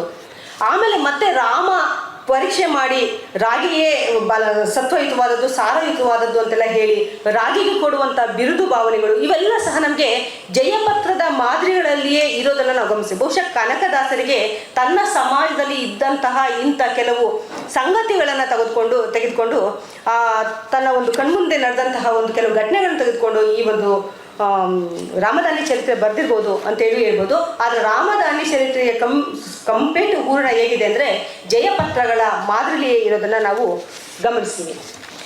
ಈ ರೀತಿಯ ಬೇರೆ ಬೇರೆ ವಿನ್ಯಾಸಗಳಲ್ಲಿರೋದ್ರಿಂದ ಇವುಗಳ ಒಂದು ನಿರ್ವಚನ ಜಟಿಲ ಅಂತ ಹೇಳ್ಬೋದು, ಕರೆಕ್ಟಾಗಿ ಹೇಳ್ಬೇಕು. ಯಾಕೆಂದರೆ ಒಂದೇ ಮಾದರಿ ನಾವು ಈಗ ಜಯಪತ್ರಗಳಿಗೆ ಕೊಟ್ಟಂತಹ ಒಂದು ವ್ಯಾಖ್ಯಾನವನ್ನೇ ಜಯರೇಖೆಗಳಿಗೆ ಕೊಡೋದಕ್ಕಾಗೋದಿಲ್ಲ, ಜಯರೇಖೆಗಳಿಗೆ ಕೊಟ್ಟಂತಹ ಒಂದು ವ್ಯಾಖ್ಯಾನವನ್ನೇ ಅದಕ್ಕೆ ಕರೆಕ್ಟಾಗಿ ಕೊಟ್ಟಂತಹ ವ್ಯಾಖ್ಯಾನವನ್ನು ಮತ್ತು ಕಂಚಿ ಪತ್ರಗಳು ಕೊಡೋಕ್ಕಾಗಲ್ಲ, ಮತ್ತು ಕಂಚಿ ಪತ್ರ ಕೊಟ್ಟಂತಹ ವ್ಯಾಖ್ಯಾನವನ್ನು ನಾವು ಚಪ್ಪಡುಗಳು ಕೊಡೋಕ್ಕಾಗೋದಿಲ್ಲ. ಸ್ವಲ್ಪ ಭಿನ್ನ ಮಾದರಿಗಳನ್ನು, ವ್ಯಾಖ್ಯಾನಗಳನ್ನು ಅದು ಅಪೇಕ್ಷಿಸುತ್ತದೆ. ಹೀಗಾಗಿ ಕಾಲಬದ್ಧ ಅಧ್ಯಯನದ ವ್ಯಾಪ್ತಿಯೊಳಗೆ ಮತ್ತು ಒಂದೇ ಪರಿಕಲ್ಪನೆ ಚೌಕಟ್ಟಿನೊಳಗೆ ಇದನ್ನು ತರುವುದು ಕಷ್ಟ. ಒಂದು ಕಾಲಘಟ್ಟಕ್ಕೆ ಅಥವಾ ಒಂದು ಪರಿಕಲ್ಪನೆಯ ಅರ್ಥವ್ಯಾಪ್ತಿಯೊಳಗೆ ಪರಿಮಿತಗೊಳಿಸಿ ಅಧ್ಯಯನಕ್ಕೆ ಒಳಪಡಿಸಿದರೆ ಅದು ಏಕಮುಖಿ ವ್ಯಾಖ್ಯಾನ ಆಗುತ್ತೆ. ಒಂದು ರೀತಿಯ ನಾವು ಏನೋ ಒನ್ ವೇ ವ್ಯಾಖ್ಯಾನ ಆಗಿಬಿಡುತ್ತೆ. ಹಾಗಾಗಿ ಜಯರೇಖೆಗಳ ಅಥವಾ ಜಯಪತ್ರಗಳ ಬಹುಮುಖಿ ಪರಿಕಲ್ಪನೆಗಳನ್ನು, ಅರ್ಥ ವಿನ್ಯಾಸಗಳನ್ನು ಅರ್ಥ ಮಾಡಿಕೊಳ್ಳೋದು ಅಸಾಧ್ಯ ಅಂತ ಹೇಳ್ಬಿಟ್ಟು ನಾವು ಹೇಳ್ಬೋದು. ಇನ್ನು ಇಲ್ಲಿ ಮುಖ್ಯವಾಗಿ ನಾನು ಈ ಸಂದರ್ಭದಲ್ಲಿ ಈ ಎಲ್ಲ ಜಯಪತ್ರ, ಜಯರೇಖೆ, ಕಂಚಿಪತ್ರ ಇವುಗಳಿಗೆ ಸಂಬಂಧಪಟ್ಟಿಗೆ ಒಂದು 4 ವ್ಯಾಜ್ಯಗಳನ್ನು ನಾನು ಇಲ್ಲಿ ನಿಮ್ಮ ಮುಂದೆ ತರ್ತೀನಿ. ಯಾವುದು ವ್ಯಾಜ್ಯಗಳನ್ನು ಯಾವ ರೀತಿ ಇತ್ತು ಜಯಪತ್ರಕ್ಕೆ, ಜಯರೇಖೆಗೆ ಮತ್ತು ಕಂಚಿಪತ್ರಕ್ಕೆ ಸಂಬಂಧಪಟ್ಟಾಗೆ ಅನ್ನೋದು ಇದೆ. ಇಲ್ಲಿ ಪ್ರಧಾನವಾಗಿ ನಾನು ಅಬ್ಬಲೂರಿನ ಏಕಾಂತದ ರಾಮಾಯಣ ಶಾಸನನೇ ಒಂದು ತಗೊಳ್ತೀನಿ. ಇಲ್ಲಿರೋ ಕೆಲವ್ರಿಗೆಲ್ಲ ಅದು ಪರಿಚಯ ಇದೆ, ಆದರೂ ನಾನು ಇನ್ನೊಂದ್ಸಲ ಅದನ್ನು ರಿಪೀಟು ಸಹ ಮಾಡ್ತೀನಿ. ಏಕಾಂತದ ರಾಮಯ್ಯ ಶೈವ ಧರ್ಮದ ಪರಮ ನಿಷ್ಠ ಭಕ್ತಿ ಹೊಂದಿರುವಂಥ ವ್ಯಕ್ತಿ. ಅವನು ಒಮ್ಮೆ ಶಿವಾಲಯಕ್ಕೆ ಹೋದಾಗ ಶಿವಾಲಯದಲ್ಲಿ ಸಂಕ ಗಾಮುಂಡ ಅಂತ ಹೇಳಿರ್ತಾನೆ ಜೈನ. ಅವನು ನಮ್ಮ ಜಿನನೇ ಶ್ರೇಷ್ಠ ಅಂತ ಹೇಳುವಾಗ ಅವನ ಜೊತೆ ಜಗಳ ಮಾಡ್ತಾನೆ. ನಾನು ಜನರ ಸಮ್ಮುಖದಲ್ಲಿ ನನ್ನ ತಲೆಯನ್ನು ಕತ್ತರಿಸ್ಕೊಂಡು 7 ದಿನಗಳ ನಂತರ ಮರಳಿ ಬದುಕಿ ಬಂದರೆ ನಿಮ್ಮ ಜಿನನನ್ನು ಕಿತ್ತು ಶಿವನನ್ನು ಪ್ರತಿಷ್ಠೆ ಮಾಡೋದಕ್ಕೆ ನೀವು ಒಪ್ತೀರ ಅಂದಾಗ ಅವ್ರು ಓಲೆ ಪತ್ರ ಬರ್ಕೊಡ್ತಾರೆ. ಆಮೇಲೆ ಮತ್ತೆ ಪವಾಡ ಮೆರೆದು 7 ದಿನಗಳ ನಂತರ ತನ್ನ ತಲೆಯನ್ನು ಅವನು ವಾಪಸ್ ಪಡ್ಕೊಳ್ತಾನೆ. ಆಗ ಜೈನರಿಗೆ ಪಂಥಾಹ್ವಾನ ನೀಡಿ ಪವಾಡ ಮೆರೆದು ಬಂದ ರಾಮಯ್ಯನಿಗೆ ಜಯಪತ್ರ ನೀಡಿ ಸನ್ಮಾನ ಮಾಡಿದ್ದಲ್ಲದೆ ಅವನಿಗೆ ಗೋಗಾವೆ, ಅಬ್ಲೂರು, ಮಳವಳ್ಳಿ ಮುಂತಾದ ಗ್ರಾಮಗಳನ್ನು ಸಹ ಬಳುವಳಿಯಾಗಿ ಕೊಟ್ಟಂಥ ಉಲ್ಲೇಖಗಳು ನಮಗೆ ಸಿಗುತ್ತೆ. ಇನ್ನು ಎರಡನೇದು ಲಕ್ಷ್ಮೇಶ್ವರದ ಜಯಪತ್ರ. ಇದು ಭೂ ವಿವಾದಕ್ಕೆ ಸಂಬಂಧಪಟ್ಟಿದ್ದು, ಪ್ರೌಢದೇವರಾಯನ ಕಾಲದ್ದು, ವಿಜಯನಗರ ಕಾಲದ್ದು. ಇದರಲ್ಲಿ ಇದು ಸಹ 2 ಧರ್ಮಗಳ ನಡುವೆ, ಜೈನ ಧರ್ಮ ಮತ್ತು ಶೈವ ಧರ್ಮದ ನಡುವಿನ ಒಂದು ಸಂಘರ್ಷ. ಅದರಲ್ಲಿ ಶಂಕಬಸರಿಯ ಹೇಮದೇವಾಚಾರ್ಯ ಮತ್ತು ಸೋಮೇಶ್ವರ ದೇವಾಲಯದ ಸ್ಥಾನಾಚಾರ್ಯ ಇವರು ಇಬ್ಬರೂ ಸಹ ಭೂ ವಿವಾದಕ್ಕೆ ಸಂಬಂಧಪಟ್ಟ ಹಾಗೆ ಹೆಚ್ಚು ಕಲಹಗಳು ನಡೆಯುತ್ತೆ. ಆಮೇಲೆ ಬೇರೆ ಬೇರೆ ಸಾಕ್ಷ್ಯಗಳ ಹಿನ್ನೆಲೆಯಲ್ಲಿ ಕೊನೆಗೆ ಅವರು ಇವ್ರ ಪರವಾಗಿ ಸಹ ಜೈನರ ಪರವಾಗಿ ಉತ್ತರವನ್ನು ಕೊಡ್ತಾರೆ. ಜೈನರ ಪರವಾಗಿ ಉತ್ತರವನ್ನು ಕೊಟ್ಟ ನಂತರ ಅದು ಶೈವರಿಗೆ ಕೆರಡುತ್ತೆ. ಏನಾದರೂ ಮಾಡಿ ಇದನ್ನು ಮತ್ತೆ ನಾವು ದಕ್ಸ್ಕೋಬೇಕು ಅಂತ ಹೇಳ್ಬಿಟ್ಟು ಅಥವಾ ಇವ್ರ ಮೇಲೆ ಸೇರ್ ತೀರಿಸ್ಕೋಬೇಕು ಅಂತ ಹೇಳ್ಬಿಟ್ಟು ಕಾಯ್ತಾ ಇರ್ತಾರೆ. ಅದಾದ ಒಂದು 50 ವರ್ಷಗಳ ನಂತರ ಜೈನರು ತಮ್ಮ ದೇವಾಲಯದ ಒಂದು ಮೆರವಣಿಗೆಯಲ್ಲಿ, ಪೂಜೆಯಲ್ಲಿ ವೈದಿಕ ಆರಾಧನಾ ವಿಧಾನಗಳನ್ನು ಬಳಸ್ತಾರೆ. ಧ್ವಜ, ಆಮೇಲೆ ಪಂಚಮಹಾಶಬ್ದಗಳು, ಪೂಜೆಗೆ ಬಳಸುವಂಥ ಪಂಚಮಹಾಶಬ್ದಗಳನ್ನು ಬಳಸಿದ್ರಿಂದ ಮತ್ತೆ ಇನ್ನೊಂದು ಕಲಹ ಶುರುವಾಗುತ್ತೆ ಅವರಿಬ್ಬರ ಮಧ್ಯೆ. ಅದೇ ದೇವಾಲಯಕ್ಕೆ ಸಂಬಂಧಪಟ್ಟಂಥ ಪ್ರಮುಖ ವ್ಯಕ್ತಿಗಳ ಮಧ್ಯೆ ಒಂದು ಕಲಹ ಪ್ರಾರಂಭ ಆಗುತ್ತೆ. ಆ ಸಂದರ್ಭದಲ್ಲಿ ಮತ್ತೆ ಜೈನರು ಸೋಲ್ತಾರೆ. ನಮ್ದು ತಪ್ಪಾಗೋಯ್ತು, ಗೊತ್ತಿಲ್ಲದೆ ನಾವು ಇದನ್ನು ಬಳಸ್ಬಿಟ್ವಿ ಅಂತ ಹೇಳ್ಬಿಟ್ಟು ಜಯಪತ್ರವನ್ನು ಬರ್ದುಕೊಡ್ತಾರೆ ಅವರು. ಇದೊಂದು ಕಲಹ. ಒಂದು ಮಠದ ಆನೆಗೊಂದಿ ಮಠದ ವ್ಯಾಜ್ಯಕ್ಕೆ ಸಂಬಂಧಪಟ್ಟ ಒಂದು ಕಲಹದಲ್ಲಿ ಸದ್ಯೋಜಾತ ಸ್ವಾಮಿ ಮತ್ತು ಅಂತರವಳ್ಳಿ ನಿರಂಜನಯ್ಯ ಮತ್ತು 3 ಜಾವಿದೇವ ಇವ್ರ ಮಧ್ಯೆ ಆಗುತ್ತೆ. ದಾನಪತ್ರ, ಶಾಸ್ತ್ರ ಮತ್ತು ಬೇರೆ ಬೇರೆ ಇವುಗಳ ಮೇಲೆ ಎಲ್ಲ ನಿಷ್ಕರ್ಷೆ ಮಾಡ್ತಾರೆ. ಕೊನೆಗೆ ಆನೆಗೊಂದಿ ತಮಗೆ ಸೇರಿದ್ದೆಂಬ ಬಗ್ಗೆ ಸನ್ನದು ಪತ್ರಗಳನ್ನು ಸಲ್ಲಿಸ್ತೀವಿ ಅಂತ ಹೇಳ್ಬಿಟ್ಟು ಅಂತರವಳ್ಳಿಯವರು ಹೇಳ್ತಾರೆ. ಆದರೆ ಅಂತರವಳ್ಳಿಯವರು ಅದನ್ನು ಸಲ್ಲಿಸೋದಕ್ಕೆ ವಿಫಲರಾಗ್ತಾರೆ. ಆಗ ಅವ್ರು ತಪ್ಪು ಒಪ್ಕೊಳ್ತಾರೆ. ಸ್ವಬುದ್ಧಿಯಿಂದ ವ್ಯಾಜ್ಯ ಮಾಡಿದವರಲ್ಲ, ಶುದ್ಧ ಜನರ ಮಾತು ಕೇಳಿ ವ್ಯಾಜ್ಯ ಮಾಡಿದ್ವಿ ಅಂತೇಳಿ ತಪ್ಪೊಪ್ಕೊಂಡು ಮತ್ತೆ ಒಂದಷ್ಟು ದಂಡನೂ ಸಹ ಕಟ್ಬಿಟ್ಟು ಜೈರೇಖೆಯನ್ನು ಅವ್ರಿಗೆ ನೀಡ್ತಾರೆ. ಇನ್ನೊಂದು ಮುಖ್ಯವಾಗಿ ಕಂಚಿ ಪತ್ರಗಳಲ್ಲಿ ಹೇಳ್ತಾ ಇರೋದು ನಾನೀಗ. ಈಗ ಇದಕ್ಕಿಂತ ಹೇಳಿದ್ದು ಜೈರೇಖೆ, ಈಗ ಕಂಚಿ ಪತ್ರ ಹೇಳ್ತೀನಿ. ಕಂಚಿ ಪತ್ರದಲ್ಲಿ ಕುಲಕ್ಕೆ ಪಣಕಟ್ಟುಗಳಿಗೆ ಸಂಬಂಧಪಟ್ಟಾಗ ಹೆಚ್ಚು ಕಲಹ ಸಿಗುತ್ತೆ ನಮಗೆ. ಪಣಕಟ್ಟುಗಳು ನಮಗೆ ಚೋಳ ರಾಜ್ಯದಿಂದ ಬಂದಂತಹ ಅದರ ಒಂದು ಪ್ರೇರಣೆಯಿಂದ ಬಂದಂಥದ್ದು ಅಂತೇಳಿ ನಾವು ಸ್ಪಷ್ಟವಾಗಿ ನಮಗೆ ಗೊತ್ತಾಗುತ್ತೆ. ಬೇರೆ ರಾಮಾನುಜಾಚಾರ್ಯರ ಪ್ರಭಾವದಿಂದ ಅಲ್ಲಿಂದ ಬಂದಂತಹ ಒಂದು ವರ್ಗ ಆ ಪಣಕಟ್ಟುಗಳನ್ನು ಸಹ ಕರ್ನಾಟಕಕ್ಕೆ ಪರಿಚಯ ಮಾಡಿಕೊಳ್ಳುತ್ತೆ. ಆಮೇಲೆ ಹಲವಾರು ಕಂಚಿ ಪತ್ರಗಳಲ್ಲಿ ಮುಖ್ಯವಾದ ಪಾತ್ರ ವಹಿಸೋದು ಅಂದರೆ ತಾತಾಚಾರ್ಯ ಗುರು ಪರಂಪರೆ. ಅದು ತಾತಾಚಾರ್ಯ ಅಂದರೆ ಒಬ್ಬರೇ ಅಲ್ಲ, ಆ ಇಡೀ ಒಂದು ಗುರು ಪರಂಪರೆ ಇದೆ. ಆ ಗುರು ಪರಂಪರೆಯ ಪ್ರಾರಂಭದಿಂದ ಹಿಡಿದು ಕೊನೆಯವರೆಗೂ ನಮಗೆ 19ನೇ ಶತಮಾನದಲ್ಲೂ ಸಹ ಆ ಪರಂಪರೆ ಇರುತ್ತೆ. ಆ ಪರಂಪರೆ ಗುರುಗಳು ಈ ಒಂದು ವ್ಯಾಜ್ಯಗಳನ್ನು ಬಗೆಹರಿಸೋದ್ರಲ್ಲಿ, ಮುಖ್ಯವಾಗಿ ಕಂಚಿಗೆ ಸಂಬಂಧಪಟ್ಟಂತಹ ಪಣ ವ್ಯಾಜ್ಯಗಳಿಗೆ ಸಂಬಂಧಪಟ್ಟಂತಹ ವ್ಯಾಜ್ಯಗಳನ್ನು ನಿಯಂತ್ರಣ ಮಾಡೋದ್ರಲ್ಲಿ ತುಂಬ ಪ್ರಮುಖ ಪಾತ್ರ ವಹಿಸ್ತಾರೆ. ಇದರಲ್ಲಿ ಏನು ಗಲಾಟೆ ಅಂದರೆ ಭೂತಾಳಹಳ್ಳಿ, ಇದು ಕನಕಪುರದ ಒಂದು ಘಟನೆ. ಅದು ಸಿಕ್ಕಿರೋದು ಧರ್ಮಸ್ಥಳದಲ್ಲಿ ಶಾಸನ. ಹೇಗೆ ಅಲ್ಲಿಗೆ ಅದು ಸ್ಥಳಾಂತರ ಆಯಿತು ಅಂತ ಗೊತ್ತಿಲ್ಲ. ಅಲ್ಲಿ ಅಗಸರು ಮತ್ತು ವಾಲಗದವರು ಇಬ್ಬರ ಮಧ್ಯೆ, ಮಡಿವಾಳ ಮತ್ತು ಸವಿತಾ ಜನಾಂಗದ ಮಧ್ಯೆ, ಇದರಲ್ಲಿ ಏನೇನೋ ಪ್ರಕಾರ ಹೇಳ್ತೀನಿ ಶಾಸನದ ಪ್ರಕಾರ. ಅಗಸರು ಮತ್ತು ವಾಲಗದವ್ರ ಮಧ್ಯೆ ಗಲಾಟೆ ಆಗುತ್ತೆ. ಏನಪ್ಪ ಗಲಾಟೆ ಅಂದರೆ, ವಾಲಗದವರು ಡೊಳ್ಳಿನ ಮೇಲೆ ಬಿಳಿ ವಸ್ತ್ರ ಹಾಕಿದ್ರು, ಮಲ್ಲಿಗೆ ಹೂ ಮುಡಿದಿದ್ರು ಅನ್ನೋದು ಗಲಾಟೆಯ ಮೂಲ. ಆಗ ಮೊದಲು ಗ್ರಾಮ ಮಟ್ಟದಲ್ಲಿ ತೀರ್ಮಾನ ಆಗುತ್ತೆ, ಯಾರೂ ಒಪ್ಪೋದಿಲ್ಲ, ಇಲ್ಲ ನಮ್ಗೆ ಈ ತೀರ್ಮಾನ ಇಷ್ಟ ಆಗೋದಿಲ್ಲ ಅಂತ ಹೇಳ್ತಾರೆ. ಮತ್ತು ಅದರ ನಂತರ ತಾಲೂಕು ಹಂತದಲ್ಲಿ, ತಾಲೂಕು ಅಂದರೆ ನಾನು ಈಗ ಹೇಳೋ ಒಂದು ತಾಲೂಕು ಪರಿಕಲ್ಪನೆ ಅಲ್ಲ, ಒಂದು ನೆಕ್ಸ್ಟ್ ಲೆವೆಲಲ್ಲಿ ಆಗುತ್ತೆ. ಅದನ್ನೂ ಸಹ ಅವರು ಒಪ್ಪೋದಿಲ್ಲ. ಕೊನೆಗೆ ಒಂದು ನಂಬಿಕೆ ಇದೆ, ಈ ಒಂದು ಪಣಕಟ್ಟು ಸಮಾಜದಲ್ಲಿ ಒಂದು ನಂಬಿಕೆ ಏನಿದೆ ಅಂದರೆ, ಎಲ್ಲ ಕುಲಗಳಿಗೂ ಸಂಬಂಧಪಟ್ಟಂತೆ ಅವರ ಕುಲ ಕಟ್ಟಳೆಗಳನ್ನು ಬರೆಸಿ ಕಂಚಿಯ ವರದರಾಜ ಸ್ವಾಮಿ ದೇವಾಲಯದ ಒಂದು ಆವರಣದಲ್ಲಿರುವಂಥ ಒಂದು ನೀರಿನ ತೊಟ್ಟಿಯಲ್ಲಿ ಆ ಎಲ್ಲ ಶಾಸನಗಳನ್ನು ಇಟ್ಟಿದ್ದಾರೆ, ಅಲ್ಲಿ ಸಂರಕ್ಷಣೆ ಮಾಡಿಟ್ಟಿದ್ದಾರೆ ಅನ್ನೋ ಒಂದು ಕಲ್ಪನೆ ಆ ಪಣಕಟ್ಟು ಸಮಾಜದಲ್ಲಿರೋದ್ರಿಂದ ನಾವು ಅಲ್ಲೇ ಹೋಗ್ತೀವಿ, ಕಂಚಿಗೆ ಹೋಗ್ಬಿಟ್ಟು ಕಂಚಿಯಲ್ಲೇ ನಾವು ಅದು ನ್ಯಾಯವನ್ನು ಪಡ್ಕೊಳ್ತೀವಿ ಅಂತ ಹೇಳ್ಬಿಟ್ಟು ಅವರು ಅಲ್ಲಿ ಹೋಗ್ತಾರೆ. ಅದಕ್ಕೆ ಅಲ್ಲಿ ಹೋಗ್ಬೇಕು ಅಂದರೆ ನೀವು ಅದಷ್ಟು ದಂಡ ವಿಧಿಸಬೇಕು ಅಂದಾಗ ಸರಿ ನಾವು ವಿಧಿಸ್ತೀವಿ ಅಂತ ಹೇಳ್ಬಿಟ್ಟು ಆ ಸ್ಥಳೀಯ ಗುರುಗಳಿಗೆ ಆ ದಂಡವನ್ನು ವಿಧಿಸಿ ಮತ್ತೆ ಕಂಚಿಗೆ ಹೋಗಿ ಅಲ್ಲಿ ನ್ಯಾಯವನ್ನು ಪಡ್ಕೊಂಡು ಬರ್ತಾರೆ. ಆ ನ್ಯಾಯವನ್ನು ಪಡ್ಕೊಂಡು ಬಂದಾಗ ಅಲ್ಲೂ ಸಹ ಅವ್ರಿಗೆ ಚತುರ್ದಿಕ್ಕುಗಳಿಗೆ 56 ದೇಶಗಳಿಗೂ ವಾಲಗದವರು ಸರ್ವ ವಿಧದಲ್ಲಿ ಬೇಕಾಗಿರೋದರಿಂದ ಅವರಿಗೆ ಕೈದಾರೆ, ಅಕ್ಕಿ, ಮಲ್ಲಿಗೆ ಹೂವು ಸಲ್ಲುತ್ತದೆ. ವಾಲಗದವರ ಮನೆಯಲ್ಲಿ ಮದುವೆ ಆದರೆ ಅಗಸರು ಬಟ್ಟೆ ಬರೆ ಮಡಿ ಮಾಡುವುದು, ಪಂಕ್ತಿ ಊಟಕ್ಕೆ ಬಟ್ಟೆ ಹಾಕೋದು, ದೀವಟೆ ಹಿಡಿಯುವುದು, ನಡೆಮುಡಿ ಹಾಸುವುದು. ಅಗಸರ ಮನೆಯಲ್ಲಿ ಮದುವೆ ಆದರೆ ವಾಲಗದವರು ಕಾಲುಗುರು ತೆಗೆಯುವುದು, ಪನ್ನೆ ತೆಗೆಯುವುದು, ಮೇಳ ಮಾಡುವುದು, ಇವೆಲ್ಲ ಸಹ ಮಾಡಬೇಕು ಅಂತ ಹೇಳ್ಬಿಟ್ಟು ಇದು ದಿವಾನರಿಗೆ ದೇಶಕ್ಕೂ ಕುಲಕ್ಕೂ ತಪ್ಪು ದಂಡ ಅಂತ ಹೇಳ್ಬಿಟ್ಟು ಯಾರು ಅದರ ವಿರುದ್ಧ ಹೋಗಿದ್ರೆ ಅವ್ರಿಗೆಲ್ಲ ತಪ್ಪು ದಂಡವನ್ನು ವಿಧಿಸ್ತಾರೆ. ಇದೇ ಶಾಸನ, ಇದೇ ವಿಷಯನೇ ನಾನು ಆಗಲೇ ಹೇಳಿದೆ, ಬಹು ಪಠ್ಯಗಳಲ್ಲಿ ಸಿಗುತ್ತೆ ಅಂತ ಹೇಳಿ ನಾನು ಆಗಲೇ ಹೇಳಿದೆ. ಆ ಬಹು ಪಠ್ಯಗಳಲ್ಲಿ ಸಿಗುವಂತಹ ಇದೇ ವಿಷಯ, ಇದೇ ಒಂದು ಕಲಹ ಇದೆ. ಆದರೆ ಅದು ನ್ಯಾಯ ಅಗಸರ ಪರವಾಗಿ ಬರೋದನ್ನು ನಾವು ನೋಡ್ತೀವಿ. ಇಲ್ಲಿ ವಾಲಗದವರ ಪರವಾಗಿ ಬರುತ್ತೆ. ಆ ಒಂದು ಇನ್ನೊಂದು ಬಹುಪಠ್ಯ ಅಂತ ಹೇಳಿದ್ನಲ್ಲೋ ಆ ಇನ್ನೊಂದು ದಾಖಲೆಯಲ್ಲಿ ಇವರ ಪರವಾಗಿ ಬರುತ್ತೆ. ಅಂದರೆ ಇವುಗಳನ್ನು ಕಾಪಿ ಮಾಡಿಕೊಳ್ಳೋ ತಾಮ್ರ ಪಾಠಗಳಲ್ಲಿರುವಂತಹ ಈ ಪ್ರತಿಗಳನ್ನು ಕಾಗದದಲ್ಲಿ ಕಾಪಿ ಮಾಡಿಕೊಳ್ಳುವಾಗ ತಮಗೆ ಬೇಕಂತೆ ನ್ಯಾಯಗಳನ್ನು ಬದಲಿಸ್ಕೊಳ್ಳುವಂತಹ ಒಂದು ಕೆಲಸಗಳನ್ನು ಸಹ ಮಾಡ್ತಾಯಿದ್ರು ಅಂತ ಹೇಳ್ಬಿಟ್ಟು ನಾವು ಹೇಳ್ಬೋದು. ಇದೊಂದು ಹೇಳ್ಬಿಟ್ಟು ಇದೊಂದು ವ್ಯಾಜ್ಯ ಹೇಳ್ಬಿಟ್ಟು ನಾನು ಮುಂದೆ ವಿಷಯಕ್ಕೆ ಹೋಗ್ತೀನಿ. ಇನ್ನೊಂದು ಇಂಥದ್ದೇ ಒಂದು ಪಣಕಟ್ಟುಗಳ ಇನ್ನೊಂದು ವಿಷಯ ಅಂದರೆ ಛಲವಾದಿಗಳಿಗೆ ಮತ್ತು ಮಾದಿಗರಿಗೆ, ನಾನು ಇಲ್ಲಿ ಬಳಸ್ತಾ ಇರುವಂಥ ಪದಗಳು ಎಲ್ಲವೂ ಸಹ ದಾಖಲೆಗಳಲ್ಲಿ ಇರುವಂಥದ್ದು. ಆ ಛಲವಾದಿಗಳಿಗೆ ಮತ್ತು ಮಾದಿಗರಿಗೆ ಮದುವೆಯ ವಿಷಯದಲ್ಲಿ ಛಲವಾದಿಗಳು ಮದುವೆಯನ್ನು ಮಾಡುವಾಗ ಅವರು ತಮ್ಮ ಒಂದು ಮದುವೆಯ ಸಂದರ್ಭದಲ್ಲಿ 12 ಕಂಬಗಳನ್ನು, 12 ಕುಂಭಗಳನ್ನು, 12 ಪಂಜುಗಳನ್ನೆಲ್ಲ ಬಳಸ್ತಾ ಇರ್ತಾರೆ.